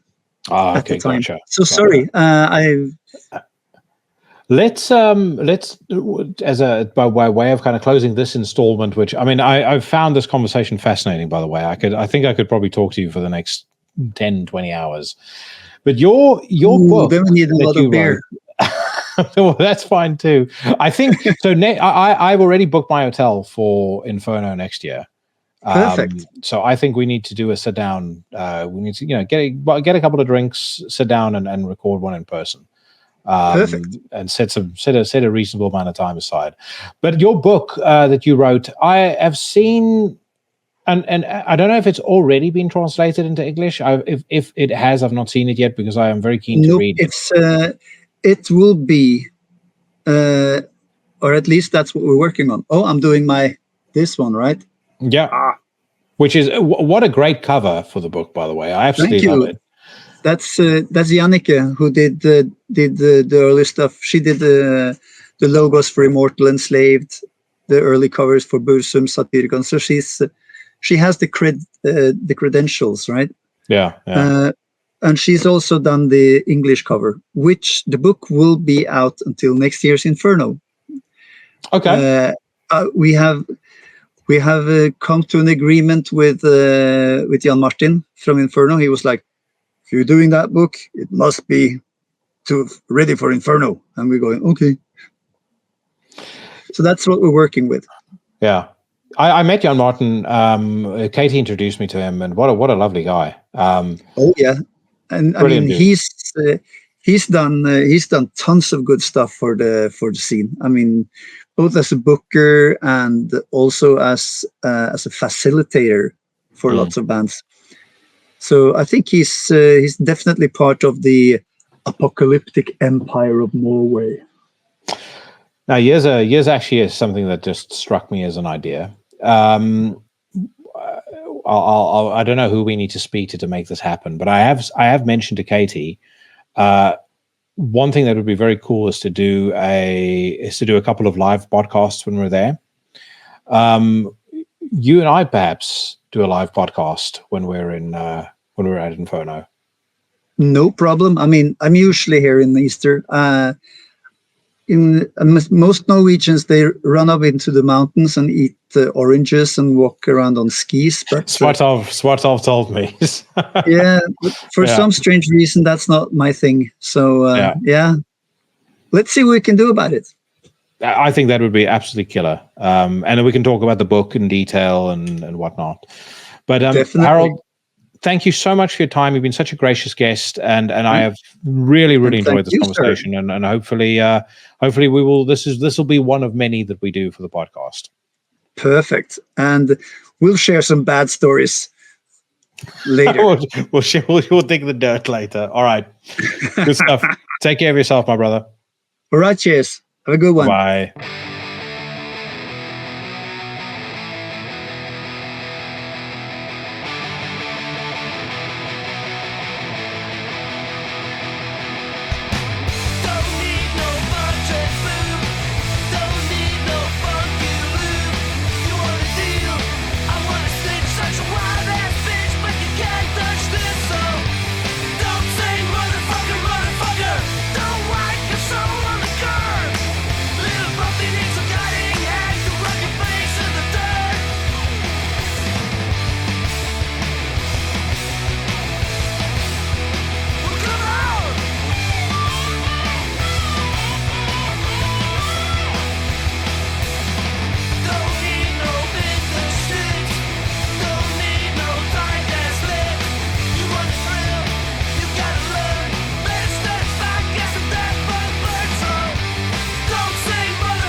That is a song cunningly entitled Don't Say Motherfucker, Motherfucker by Turbonecro, now known as Turbonecro, and it is off the album Apocalypse Dudes, released way back in 1998. Yes, we didn't really discuss Turbonecro to any great degree when I spoke to Harald. It would have been rude of me not to at least play a Turbonecro track, and I know that there are a fair few of the Legion that really like that. I asked my good friend Marco of Stellar Master Elite, who's a huge fan of the band, what song he would want me to play. So Don't Say Motherfucker, Motherfucker goes out especially to him. I hope you guys enjoyed that conversation. Like I said at the start of the show, a couple of technical hitches. Hopefully I managed to zap most of them and it wasn't too disruptive. But what a pleasure talking to Harald. And he's definitely going to be back on the show again. If it's not one that we do face-to-face at a festival, it'll certainly be one that we do on StreamYard, but really nice guy. And as I said, I feel like we touched on a bunch of different things and we set the stage for the sequels to come, the many sequels to come.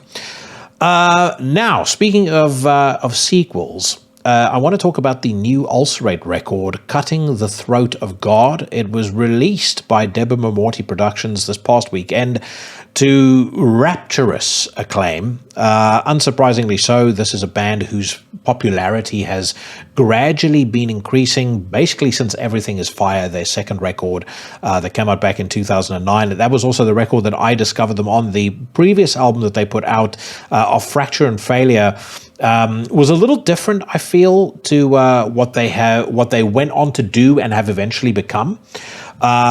Still very good in its own right, but that Gorguts, immolation, dark vibe that they've become known for, that really started to manifest on Everything is Fire. On the Destroyers of All that came out in 2011, it was kind of taken a step further, and then Vermis that came out in 2013. That to me turned me from being a fan to being a devotee of Ulcerate. Vermis was a phenomenal blend of melody, atmosphere, unorthodox death metal, and just, all-round heaviness. And maybe, again, it's because they come from New Zealand and they sort of have that Antipodean sound or that Antipodean approach to them that they sound so unique and that they sound so distinct. But Vermis was phenomenal. Its two follow-up records, Shrines of Paralysis and especially Stare Into Death and Be Still, were masterpieces. I mean, for me, Stare Into Death and Be Still was really a record that made most of the death metal scene, but most of the extreme metal world sit on its heels. Like, it was an album that combined so much emotion, so much raw melancholy with such crushing, punishing heaviness, and these moments of just beautiful, not to do a play on words on the title, but stillness. They showed on Stare Into Death and Be Still that they were able to let songs breathe, I think, a lot more than they had done previously, and it worked to absolutely devastating effect. Interestingly, they have taken very much the same approach on Cutting the Throat of God. As a matter of fact, I would say, rather than being a revolution, Cutting the Throat of God is an evolution of Stare Into Death and Be Still. A lot of the ideas, a lot of the techniques, the tricks that you would have heard on Stare Into Death and Be Still, those slower parts with, very simplistically played melodies that then counterbalance the frenzy and the chaos and the brutality, they are there on just about every single track of the song's 57 minutes. And what you get for your money if you were to buy this is 57 minutes across 7 tracks, and every single song is a irrefutable work of genius. There is not a note, not a riff, not a bass line, not a drum beat, not a vocal line pattern, nor even a sound that comes from the mouth or the throat of Paul Kellan that is out of place. Everything up to and including the album cover is, to me, about as good as it gets. Favorite songs on the album: Transfiguration, In and Out of Worlds, without a doubt, Undying as an Apparition, and then, of course, the title track that closes off the album ends us on a high. For me, I will take a bet right now with every single member of the Legion that this is going to be on the shortlist, very high up on the shortlist of every single best of list of this year. If you go by what's on social media, that's basically already the case. But if you haven't heard it yet, you absolutely need to change that. As a matter of fact, I'm going to change it right now by playing you another of my favorite tracks off this record. This is a song called Further Opening the Wounds.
You just listened to Further Opening the Wounds by Ulcerate out of New Zealand off their masterpiece album, Cutting the Throat of God. It is available right now on Deborah Morty Productions, a band who has evaded me thus far in my overtures to get them on into the Necrosphere, but you can help change their attitudes by letting them know if you head over to Bandcamp and buy yourself some music that it was old Jackson at Into the Necrosphere that sent you. In the meantime, for sure, check this out. If my glowing review was not enough to convince you, surely the song that you just heard has to be. This is definitely going to be one of, if not the best album of 2024, hands down, no doubt in my mind. Okay, my friends, as I am recording this, it is Father's Day. And if you refer to dear old dad as a non-birthing parent, then it might be time for you to hit the bricks. Because this is my weekly news rant. A roundabout for judgment. And hang them where the world can see. All right, my friends, we kick off our weekly browse of the latest metal headlines on metalstorm.net, the finest metal news website in all the land. And the first headline that is grabbing my attention, Earth Tone 9 have premiered a brand new song called Black Swan Roulette. It says here, alternative metal group from the United Kingdom, Earth Tone 9, have put out a brand new single entitled Black Swan Roulette as part of their oncoming studio record in Resonance Nexus. The latter officially drops next week on June the 21st. Can't say as how I have been hugely anticipating an Earth Tone 9 reunion. They very much, to me, possibly unfairly, remind me of a period of time in the British metal scene where I kind of feel like the scene lost its sense of cultural identity. And really, I mean, the only notable thing about Earth Tone 9 for me is that Justin Greaves of Crippled Black Phoenix and Johnny the Boy briefly, I believe, played drums in the band. But besides that, they were one of those bands that I heard on the odd Kerrang or Metal Hammer compilation, never really did anything for me. And as far as I know, back in 2022, they actually said that they weren't going to make new music for various reasons. But clearly things have changed over in the Earth Tone 9 camp. I have no idea what this is going to sound like, so let's find out.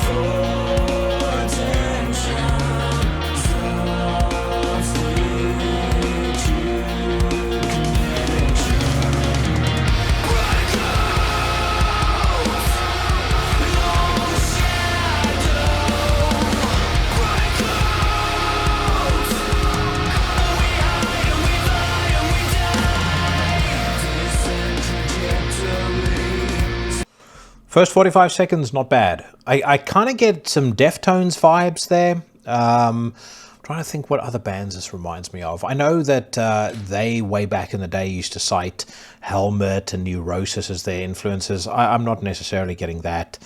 But I'm definitely getting some Deftones vibes. And I think overall, we are only 45 seconds in, but nice melody, it's pretty catchy.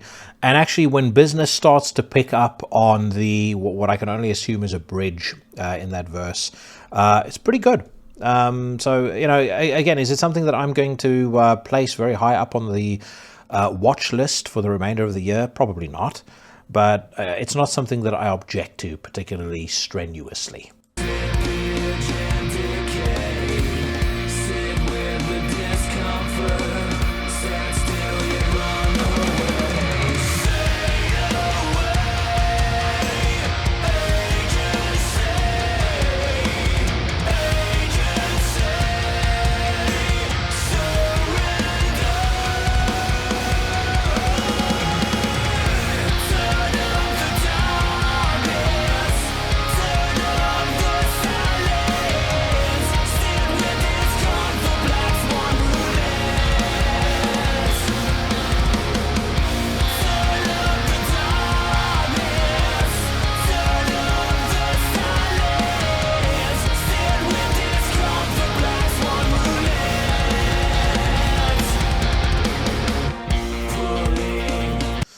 That's where they lose me a bit.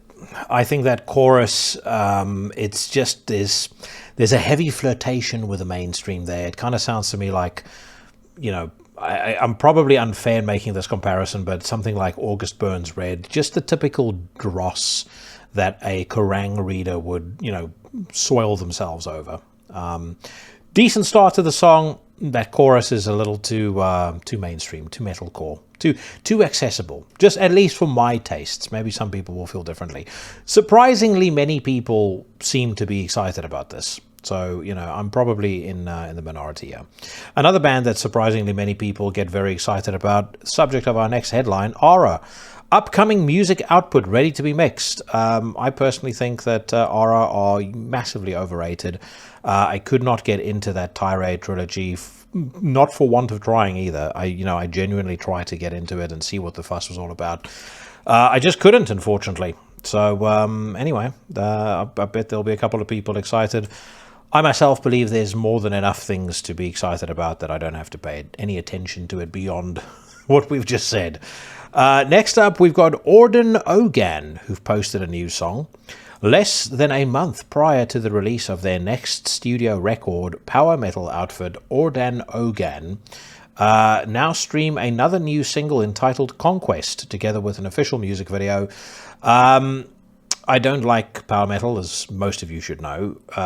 I am curious to hear, though, what this sounds like, because Raining Phoenix, as we've said before, or as we've established previously, the new label, headed up by, I believe it's Marcus Steiger, who was previously of Atomic Fire, previously founder and owner of Nuclear Blast.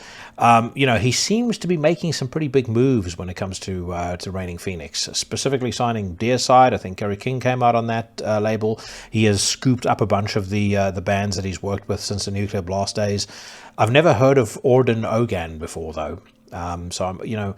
This kind of feels like he doesn't seem to be the dude that takes too many wild chances on anything, so perhaps a calculated risk. But like I said, more than anything, I'm actually just curious to hear the quality of this, given this is a new label, comes with a quite significant pedigree, not necessarily a pedigree where I've enjoyed everything that he did on Nuclear Blast or Atomic Fire. But, when you're starting out, you kind of want to make sure bets, I would imagine. So what I'm trying to get to in a fucking long-winded way is I want to suss whether this is a sure bet or not.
I remember way back when I was still getting Nuclear Blast catalogs, I would check out bands like Primal Fear and, a lot of the power metal that Nuclear Blast was releasing at the time. And I always assumed in my 20s that, this was music maybe for older gentlemen.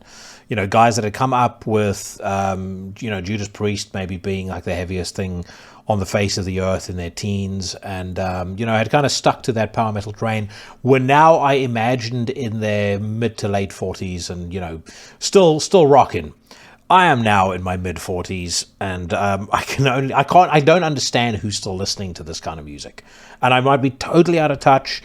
Maybe there's members of the Legion that are big fans of power metal, but I don't see who is listening to this anymore, and I kind of feel like this is a genre that more than most subgenres in the scene has really stagnated.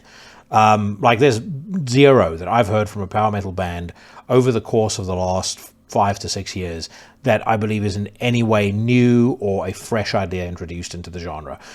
That is not the case with black metal or death metal, demonstrably so. You know, the band we spoke about earlier, Ulcerate, tons of new ideas.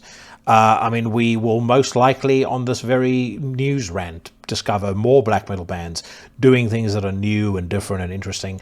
You know, that is a scene that continues to evolve, but power metal, it just feels like it feels like it's spinning its tires in the mud. And then the other thing, if we were talking about sure bets, a sure bet to fucking piss me off is for bands to pull faces and be funny and be silly on music videos. I can't stand it. So, you know, for those of you watching this on YouTube, you'll know what I'm talking about. But, you know, we've got the vocalist with his headphones over his eyes, and then we've got somebody pulling a face at the camera. And it's so fucking lame. You know, it's this whole thing of, you know, I'm a tough metal guy. I'm into heavy music, but I'm still just a normal dude. I make jokes like ordinary people. It's just such try hard fucking shite. So yeah, not for me. Hard pass. The Metal Alliance present a lyric video for Curse of the Moon. Metal Alliance, of course, not to be mistaken for Metal Allegiance, which features renowned public masturbator David Ellefson. I don't believe I've ever heard the Metal Alliance before, but I note here that they have previously released videos for The Flying Dutchman and Nachtkrap. So I'm going to definitely give them a miss also. But I am going to listen to a new track by Horned Almighty. So we checked out the first single by this band, I believe probably about 3 or 4 weeks ago. Fucking loved it. Got a load of feedback from all of you to suggest that you loved it as well. Now they have released a second single. It's called Gospels of Sickness. It's from their forthcoming record, Contagion Zero. It has premiered online, they say, in the form of an official music video.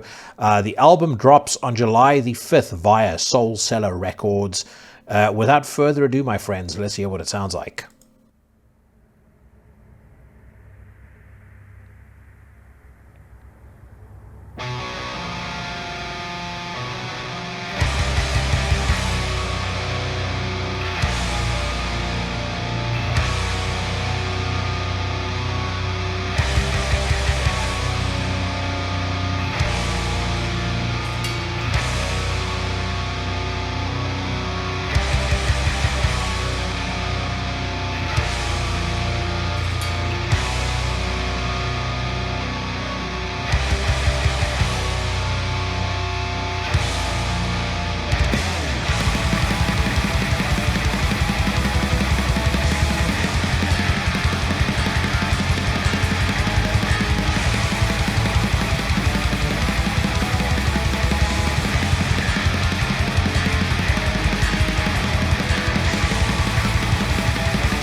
So far, so good. The right amount of intensity, the right amount of conviction. I really like that that opening riff, the slightly discordant, off-kilter melody, and then when the song actually picks up properly, it sounds fucking nasty.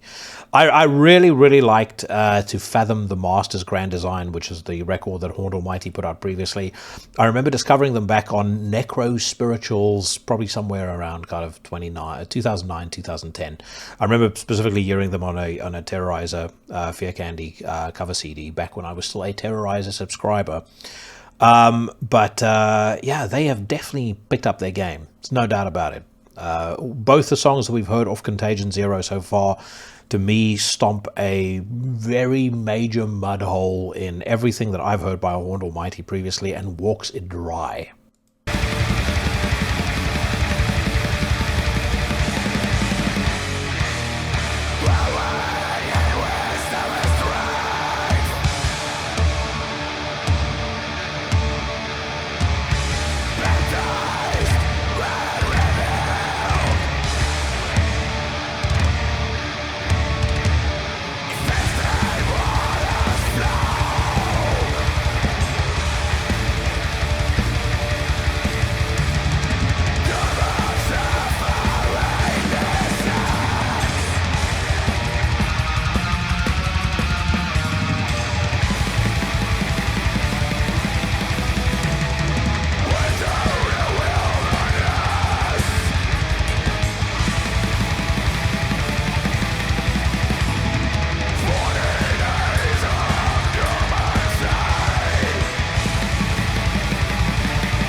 Another great melodic piece there, preceded by a really great, catchy, hooky chorus.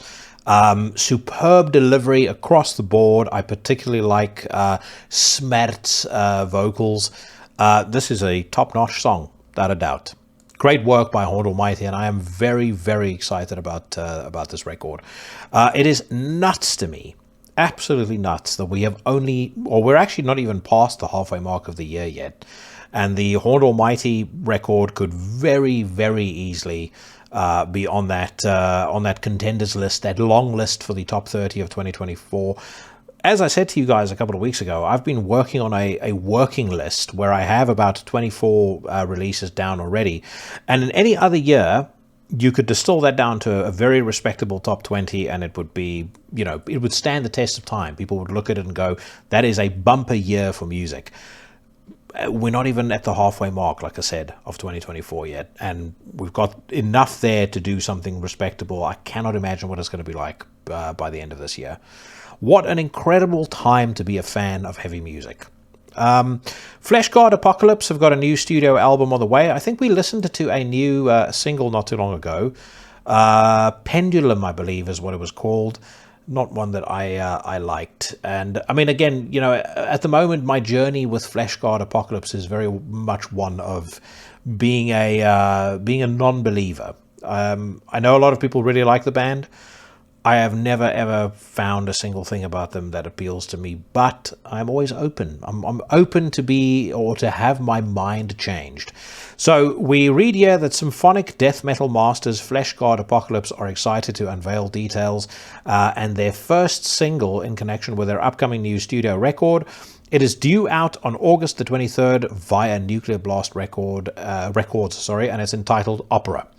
The best stories always come from pain. It's a bitter truth, yet undeniable. Francesco Paoli states, we managed to turn one of the worst things in life into a work of art that embodies our personal and artistic growth and takes the listeners on a roller coaster of emotions where they can experience what I've been through hand in hand with me. It's a waking nightmare, but that's how life is sometimes, just scary. Very scary what happened to him. I believe it was back in 2021. He had a rock climbing accident, which nearly cost him his life, caused him significant amounts of physical damage, which I don't know whether it's still the case, but certainly would have compromised his ability to perform. And he's had multiple surgeries, loads of rehab since. So great story. I think probably fantastic fodder for a record. Again, though, will the music convince? Let's hear.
Is it just me, or is that opening?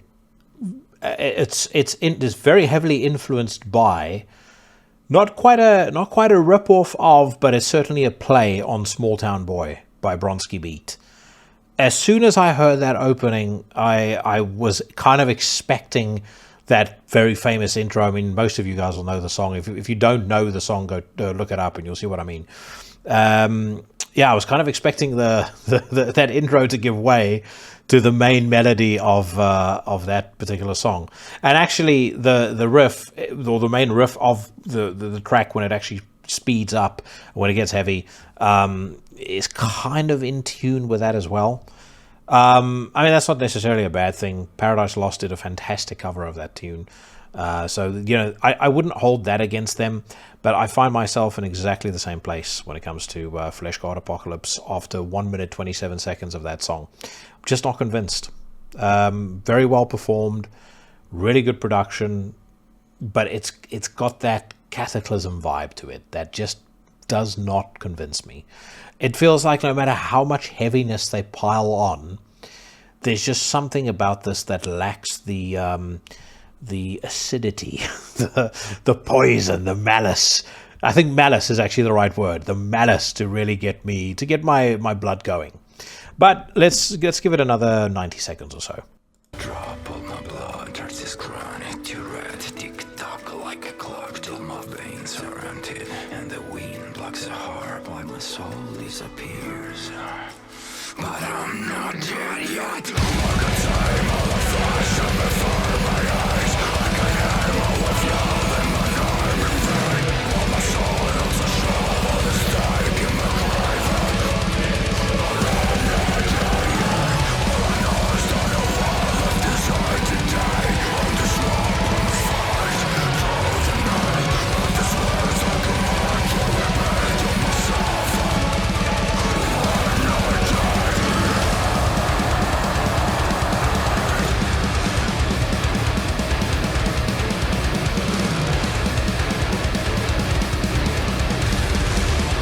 Aside from that abysmally terrible spoken word bit and the tick-tock like a clock lyric, yeah, that last bit's not too bad, but still, it's never going to exceed a 5 out of 10 for me. It's never going to exceed the status of passing fancy.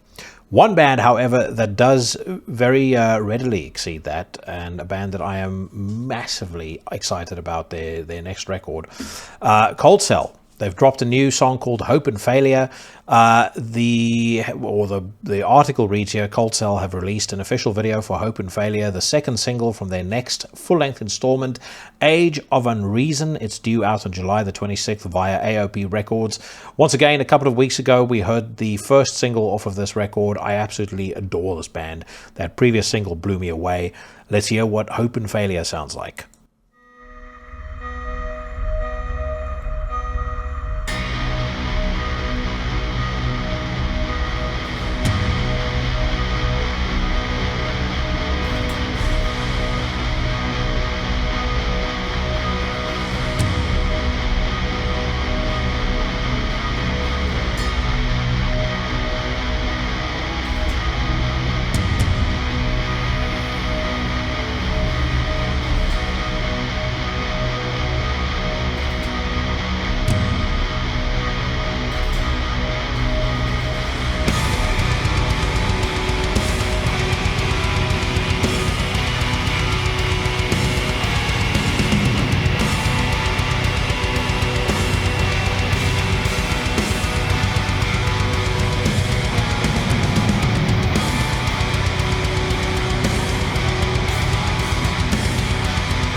Let's start from the point where we've just hit pause and work our way back to the beginning. I love that vocal effect that they've just used there. I love the way that the song has kind of built up to the point where we're at right now.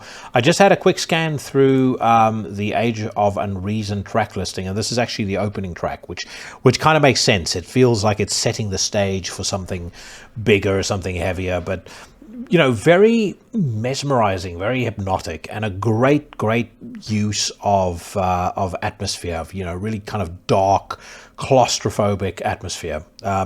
Much like the previous single, Dead to This World, I absolutely love it. No, nothing to fault about this.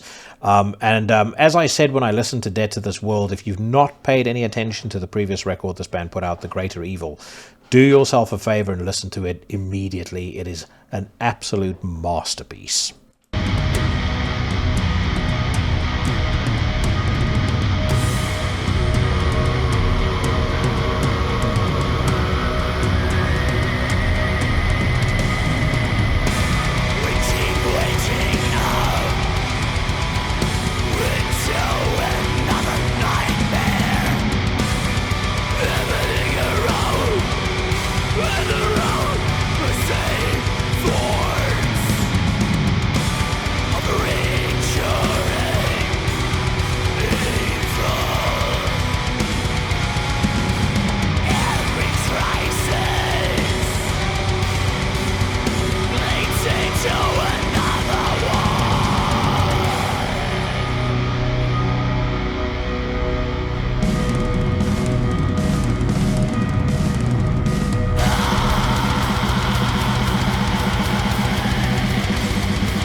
Phenomenal.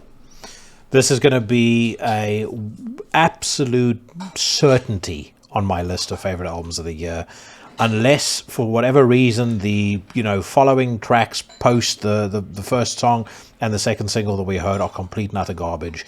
It's going to be absolutely magnificent, I think. Great use of a blast beat. It kind of ratchets up that trance-like feeling that the main riff has got. Love the vocals, just love the whole vibe of the song, the performances, every single thing about this. These guys are fantastic songwriters, and I would argue that based on what we've heard so far with these two singles, they've stepped up their game even further from A Greater Evil. So this is really sounding good to me so far.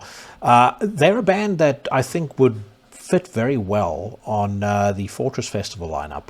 And I know over the weekend they announced at Fortress Festival that, or Fortress Festival 2025 would feature Ulcerate and would feature Reem, which are two absolutely massive announcements, joining Agalloch on the main stage. Not announced any other bands yet, but I would say I might suggest to Gary that this is a band worth looking into. Because if I look at this year's lineup, these guys would stand very comfortably side by side with everybody that played at this year's festival. But yeah, superb stuff, absolutely superb. By the way, the interesting thing about Ulcerate being announced for that lineup is I think they sold another tranche of tickets almost straight away.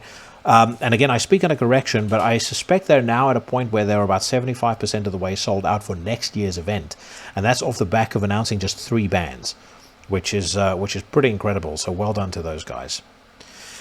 All right, another big release that I'm quite excited about. Winterfylleth have announced the Imperious Horizon record. It feels to me like the Winterfylleth star is almost definitely on the rise, and it has been for a little while. They they supported Emperor when Emperor were here in the UK. Very well received. I wasn't at the shows, but all reports suggest that they held their own, opening for a legendary band, which is not easy.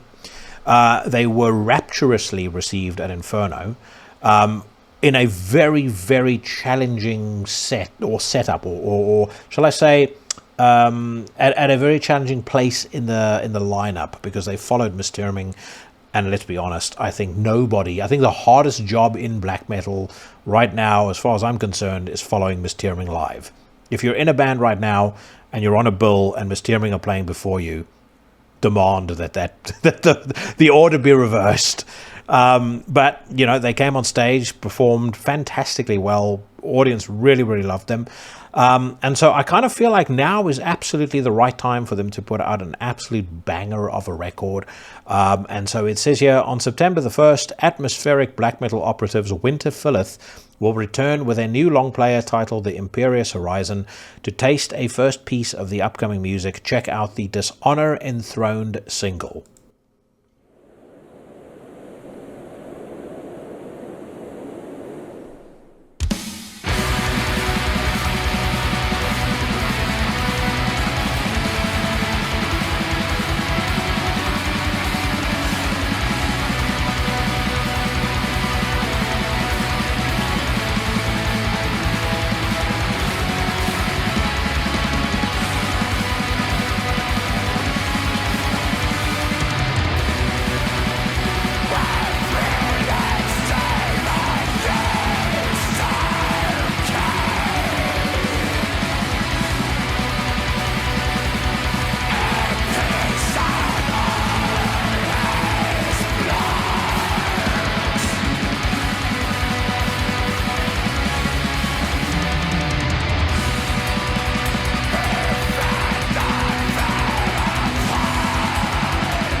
Just running through the track list of this record, and it looks like there's a couple of surprises in store.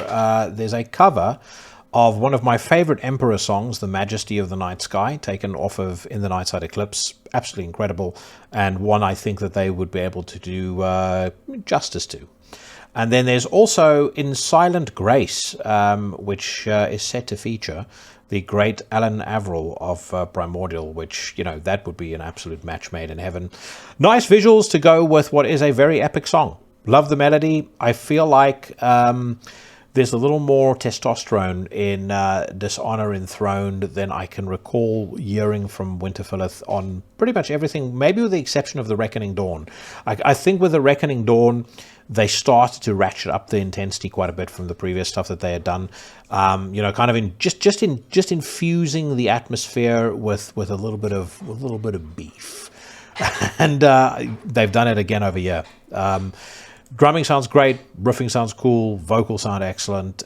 This gets a top notch as well, and it is probably long overdue for us to have somebody from Winterfylleth on the podcast. So I'm going to change that. Particularly now that I've heard this track. I also like, as I said, the visuals. Visuals look very cool. The album cover looks very cool too. Let's give another 60 seconds.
I love these subtle little changes, like constantly. There's this thread, the spine of a melody that's going through the song, but they just putting in these subtle variations on the riff all the time to kind of keep it interesting. Again, very, very mesmerizing, very compelling.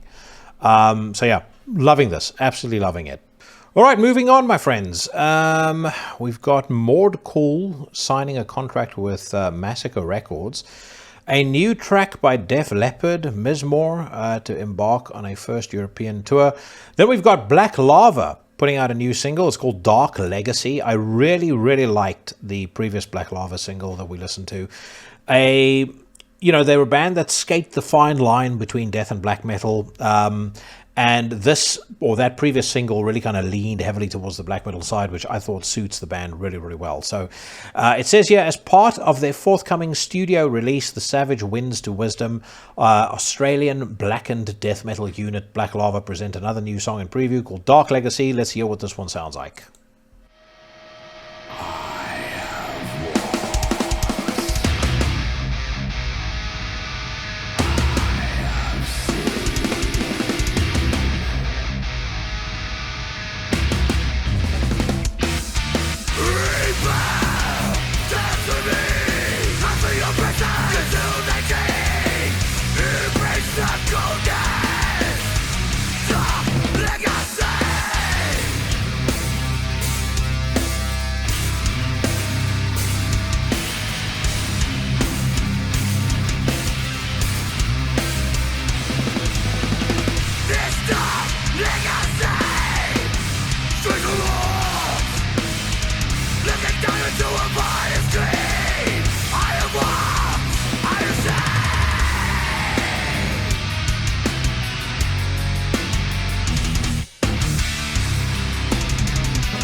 Much like the previous song, I absolutely love the guitar tone. It's really thick.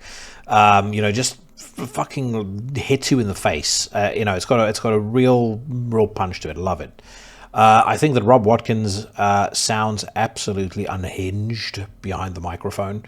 And I love those black metal flourishes thrown in. This one maybe dials back the really overt black metal, influences, or at least them leaning into their black metal influences quite as heavily as the previous single. Although I would probably caveat that by saying the bit where we've just paused now sounds like that may not be the case. But certainly the beginning of the song feels like the death metal is very much there. But I mean, how they blend the two styles, they do exceptionally well. They did a fantastic job on their previous record, and I personally think that, again, the indication is that Savage Winds to Wisdom is going to top Soul Furnace by quite a significant margin, which is no small feat. So very, very excited about hearing what the whole thing sounds like. And I think this one gets a top notch from yours truly as well.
Fantastic.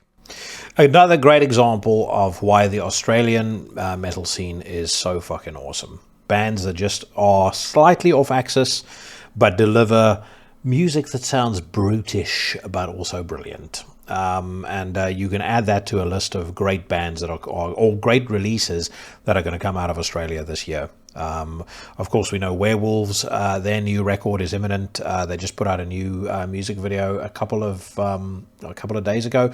We may run into it as part of the news rant, but to be honest, we play so much of their stuff on the podcast already, and I'm going to definitely have Matt and Sam on the show at some point ahead of the release of that record. So if you've been aching for another Sam Bean and Jackie Smith epic, that is going to be coming your way without a shadow of a doubt. Okay, the Black Dahlia Murder have announced their 10th studio album.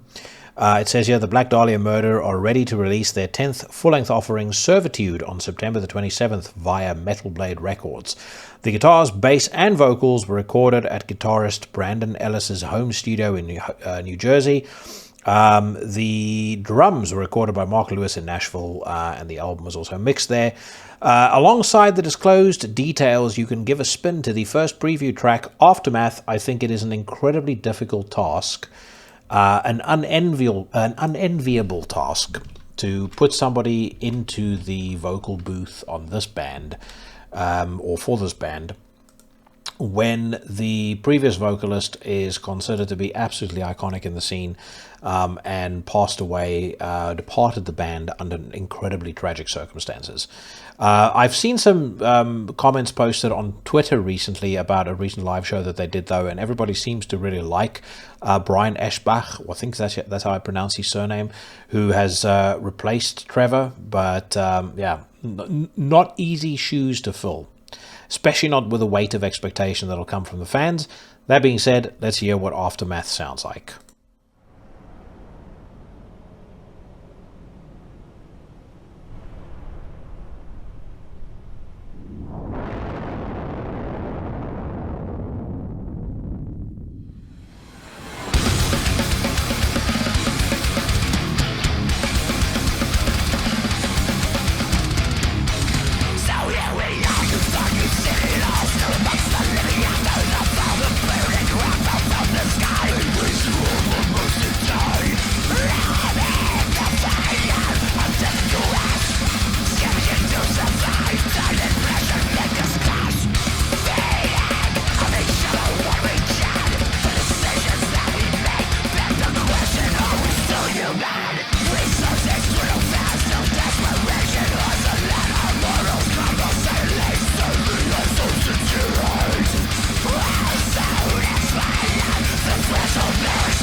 Music video is pretty cool. I think that the song is decent. It's entertaining. I have never been the biggest fan of the Black Dahlia Murder.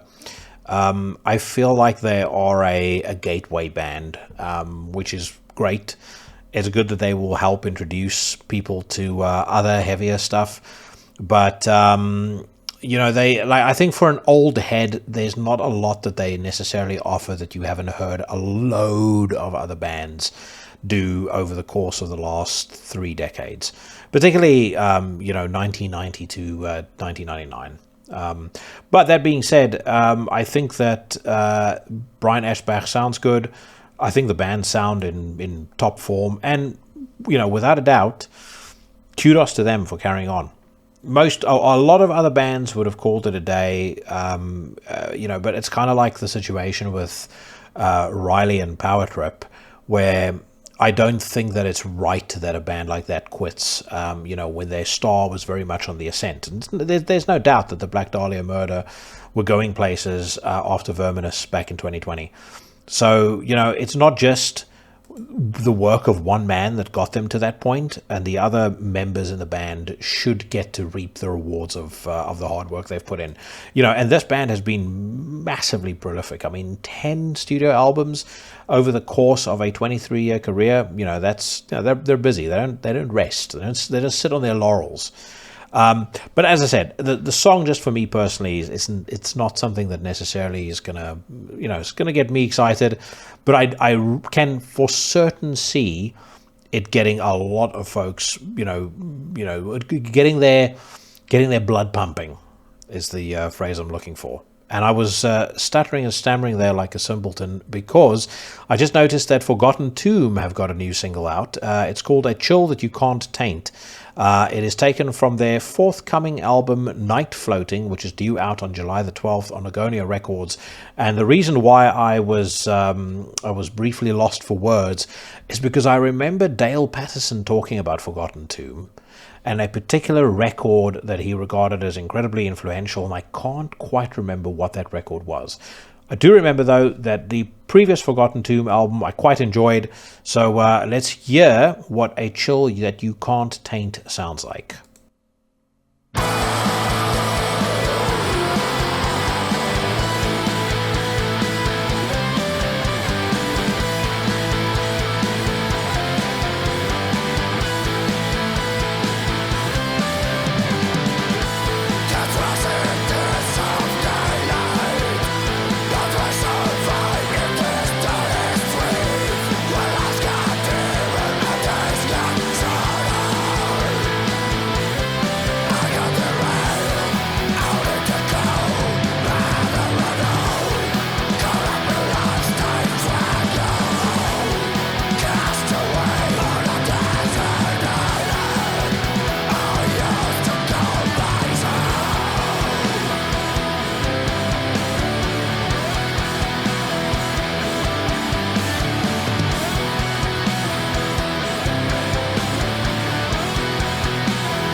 I remember now what that album was called, Songs to Leave, their debut record, came out in 2002. Very controversial, if memory serves me correctly, which I think is why Dale had mentioned it as well. This is not a band that rests on their laurels either. This is, by my count, going to be their 9th record, Night Floating. And this sounds very, very promising to me. Really catchy melody. Like the use of almost kind of a Paradise Lost kind of a hook in the song. Quite groovy as well, which, when it comes to black metal, I mean, you wouldn't necessarily call this black metal per se, but, they dabble in the scene. Groovy is not necessarily a word that you use to describe most black metal bands not called cold or, maybe Satyricon, but this is very different to that. I like this. It sounds very distinct as well. I like that too. And I'll tell you what I also really enjoy, Herr Morbid, their vocalist. His voice sounds fucking superb on the bit that we've listened to so far.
I am officially very excited now about hearing this.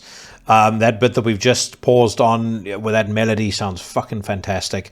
Everything up to that point worked really well, hit it out of the park. This sounds great. And I think based on what I've heard, this sounds like a big step up from Nihilistic Estrangement, which was Forgotten Tomb's previous record. So probably, I think, another top notch is due. I'm throwing it their way. This was quite interesting to me because I saw them post about it on Instagram, and I speak, of course, of Cryptopsy announcing their new record deal with Season of Mist. The reason why it's interesting is because they are basically still in the midst of the touring cycle for their previous record. And I didn't necessarily think that Nuclear Blast did a particularly bad job of promoting that album. I mean, it did very well for them. They won the Juno Award? Which is crazy considering how heavy the last Cryptopsy record is.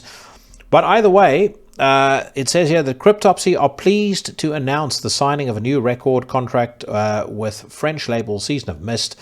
This fall, Cryptopsy are hitting the road on a second tour of North America, this time with Carnifex. New music is also on the way, along with definitive reissues from their classic catalogue, which should be pretty interesting. Would not say no to a None So Vile reissue. Season of Mist, dedication to artistic integrity, and their track record of supporting diverse and innovative music make them the perfect partner for Cryptopsy. I do actually think they would fit in quite well with the Season of Mist roster. We are excited for the opportunities this opens up, blah, blah, blah. Yeah, I'm trying to think why they would make this decision right now, but I guess being a big fish in a small pond is better than being a small fish in a big pond, as would have been the case, no doubt, with them at Nuclear Blast. Nuclear Blast have signed up basically anybody who's anybody from the old school death metal scene. Funny though, I've also started to notice more bands leaving them again. The new Nile album is going to be out on Napalm Records. I would guess that the connection to Season of Mist potentially comes from Flo Monnier. And he's, he is in Ultimass, and Ultimass is signed to Seasons of Mist. Why do I keep saying Seasons of Mist today? Season of Mist. Potentially he's just really happy there. So good luck to them, and congratulations to them either way. And certainly when that new record comes out, I will be more than happy to have anyone from the band back on the podcast. I really enjoyed talking to Matt McGagey. What a nice guy. And I've tried for a while now to get Flo Monnier on the podcast, and we're friends on Facebook. We've been exchanging messages. We've just never quite managed to get the schedules to align. Okay, I'm going to do one more, and then let's head over to Blabbermouth for a quick skim over there.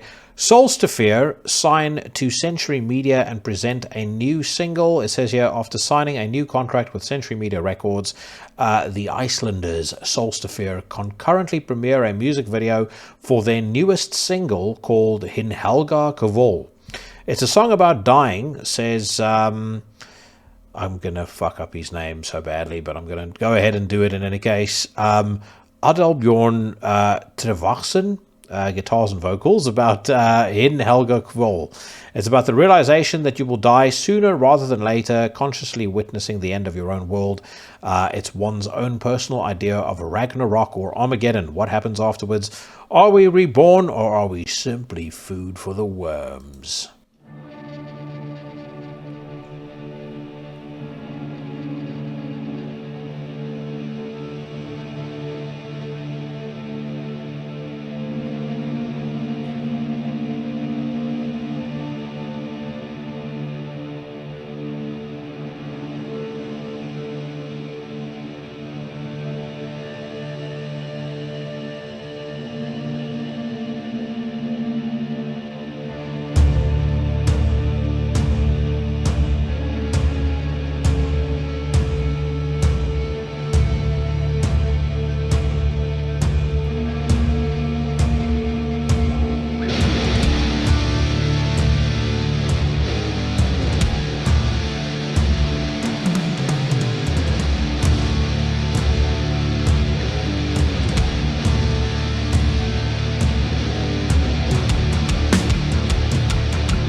So far, the build-up, the melody, the main riff, the production, all of it is absolutely on point. I have not necessarily been the most outspoken fan of Ulcerate over the last couple of years, and they're just not a band that whenever I've heard them, I've never been so sucked in by what I've heard that I've gone, this is going to be what's going to rule my life and my, regular rotation for the next several months. But this almost certainly could change my mind.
I could quite easily just let this thing run through until the very end, because I'm intrigued to hear what comes next, because everything I've heard about that song is fucking brilliant. Absolutely magnificent vocals, performances across the board, superb. Just the song in the main, excellent. I see the Doge of Venice comments below. Haven't heard them sound quite so intense since Svartir Sondar. This has me intrigued.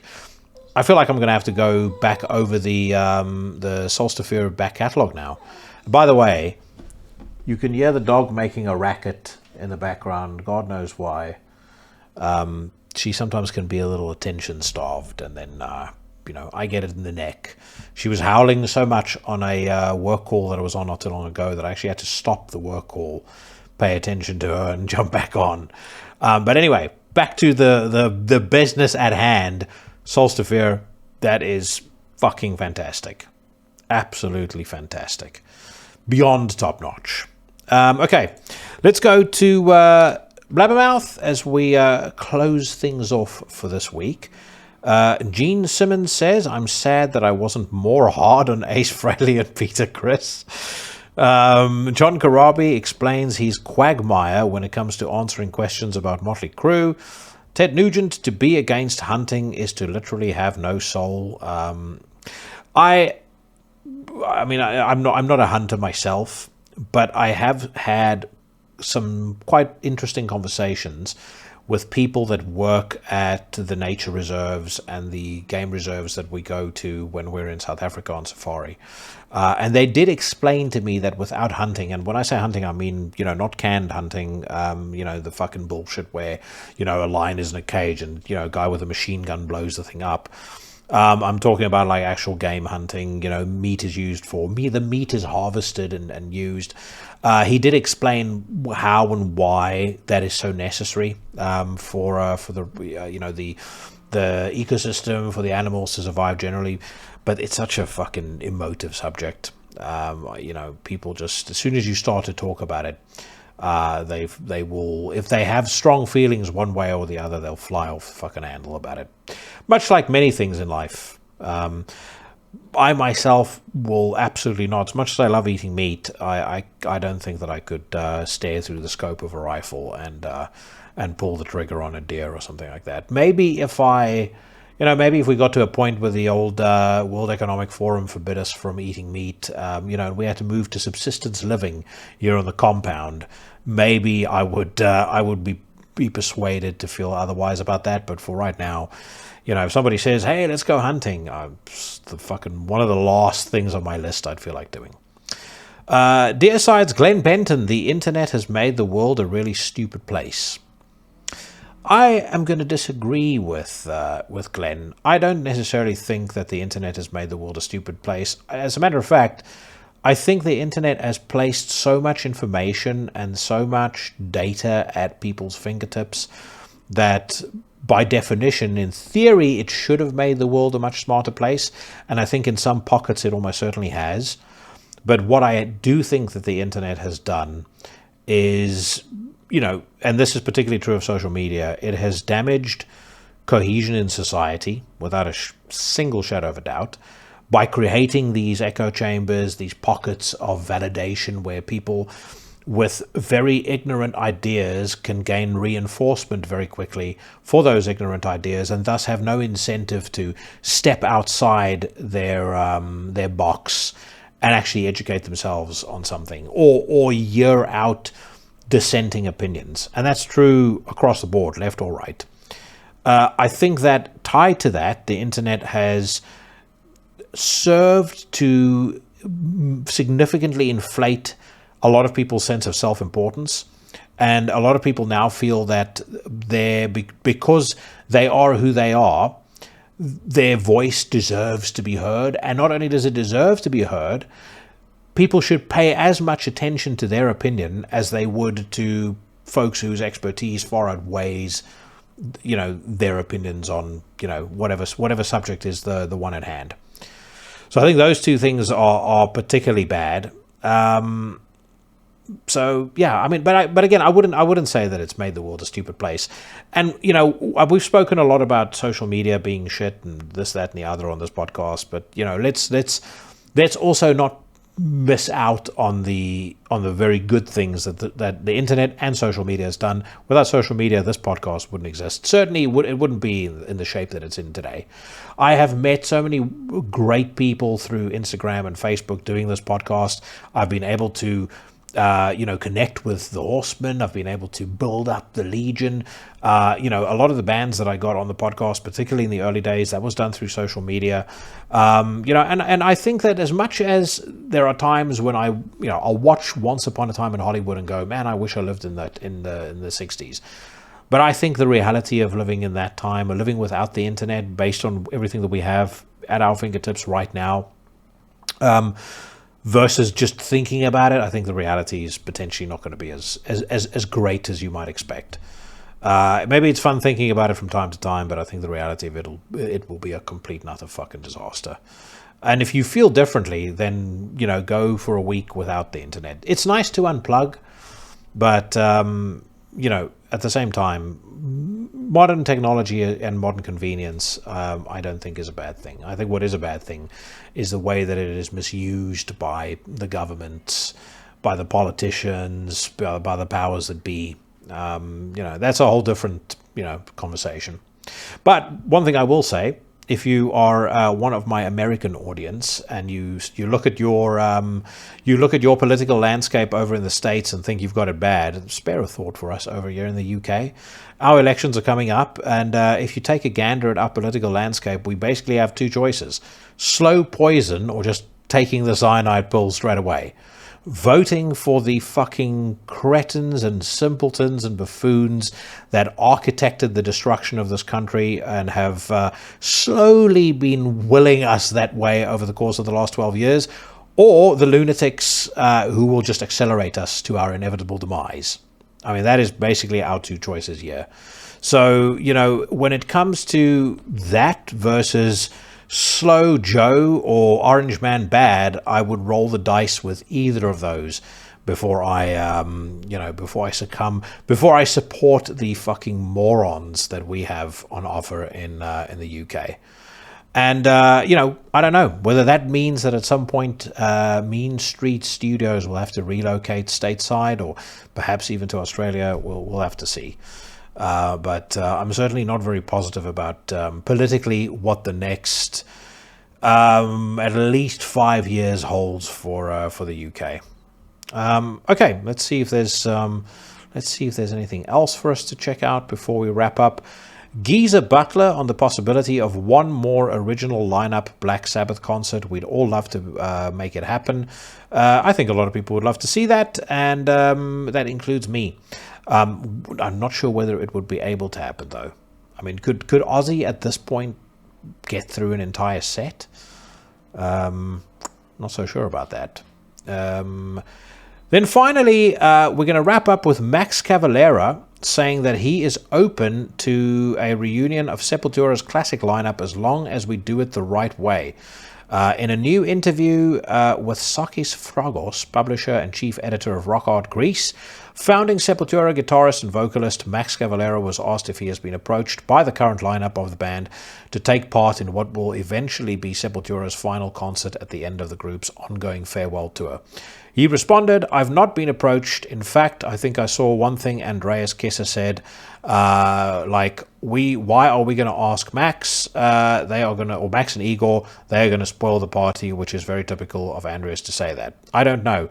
I think I'm going to let things happen the way they're going to happen. I'm not going to force anything, and if there's a time where we feel we should make a reunion, fine, as long as we do it the right way. Just like with these re-recordings of early Sepultura albums that Igor and I are doing under the Cavalera name, I think we made them the right way. Honest, proper, and from the heart.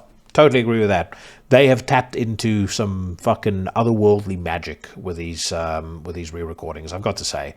You all know my thoughts on Morbid Visions and Bestial Devastation. The songs we've heard so far of Schizophrenia, of the re-recording, absolutely magnificent.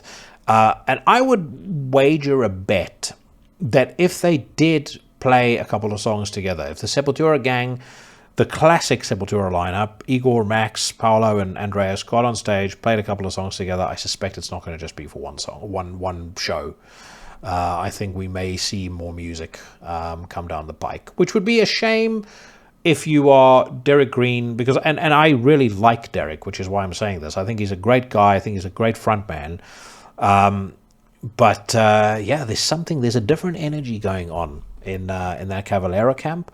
And I believe, unless I'm dreaming, that I've seen Andreas mention that they should play a show together as well, that he's open to them playing a show together. I mean, even if they do retire after the current tour, it would be a fucking disgrace not to ask Max and Igor to be part of it. And that's coming from somebody who's mostly really sided with the Sepultura camp rather than with Max and with Igor. But just for the sake of the fans, you would have to get those two on stage, in Brazil or, somewhere seminal, somewhere that's important to the band. But again, like I said, I personally think if they did do it, that won't be the last that we hear of that lineup. I hope that would be the case. That would be one of the greatest feel-good stories of the year if that were to happen. And of course, we will discuss it at length on a future news rant if that did come to pass. For now, though, we will wrap up for this week. If you have stuck around until the very end, my friends, thank you so much. I hope you enjoyed that episode. Harald will almost certainly have to come back on the show, whether I speak to him in person next year at Inferno or whether we do something prior to that. But I loved that conversation, so I want to say thank you to him and remind you to go and check out some of the bands that we featured on this week's episode. Christbane, Ulcerate, make sure that you keep Winterfylleth, ColdCell, and a couple of the bands we highlighted in the news rant high up on your watch list, Horned Almighty in particular. And then, of course, make sure that you are back here on Friday because I'm going to be dropping the final installment of my Fortress Forum conversations, this time speaking to a member of Guerrilla. And then next week, an episode that I'm immensely proud of. For the first time ever, Sarkana, Dolgar and Swartolv, OG members of Gehenna, on the same podcast, talking about Norwegian black metal, the early days of the second wave, as well as their first two really major releases, First Spell and the Second Spell. For the time being, though, whatever it is that you are doing, wherever it is that you are, stay safe, stay healthy, and I'll see you bad motherfuckers again on Friday.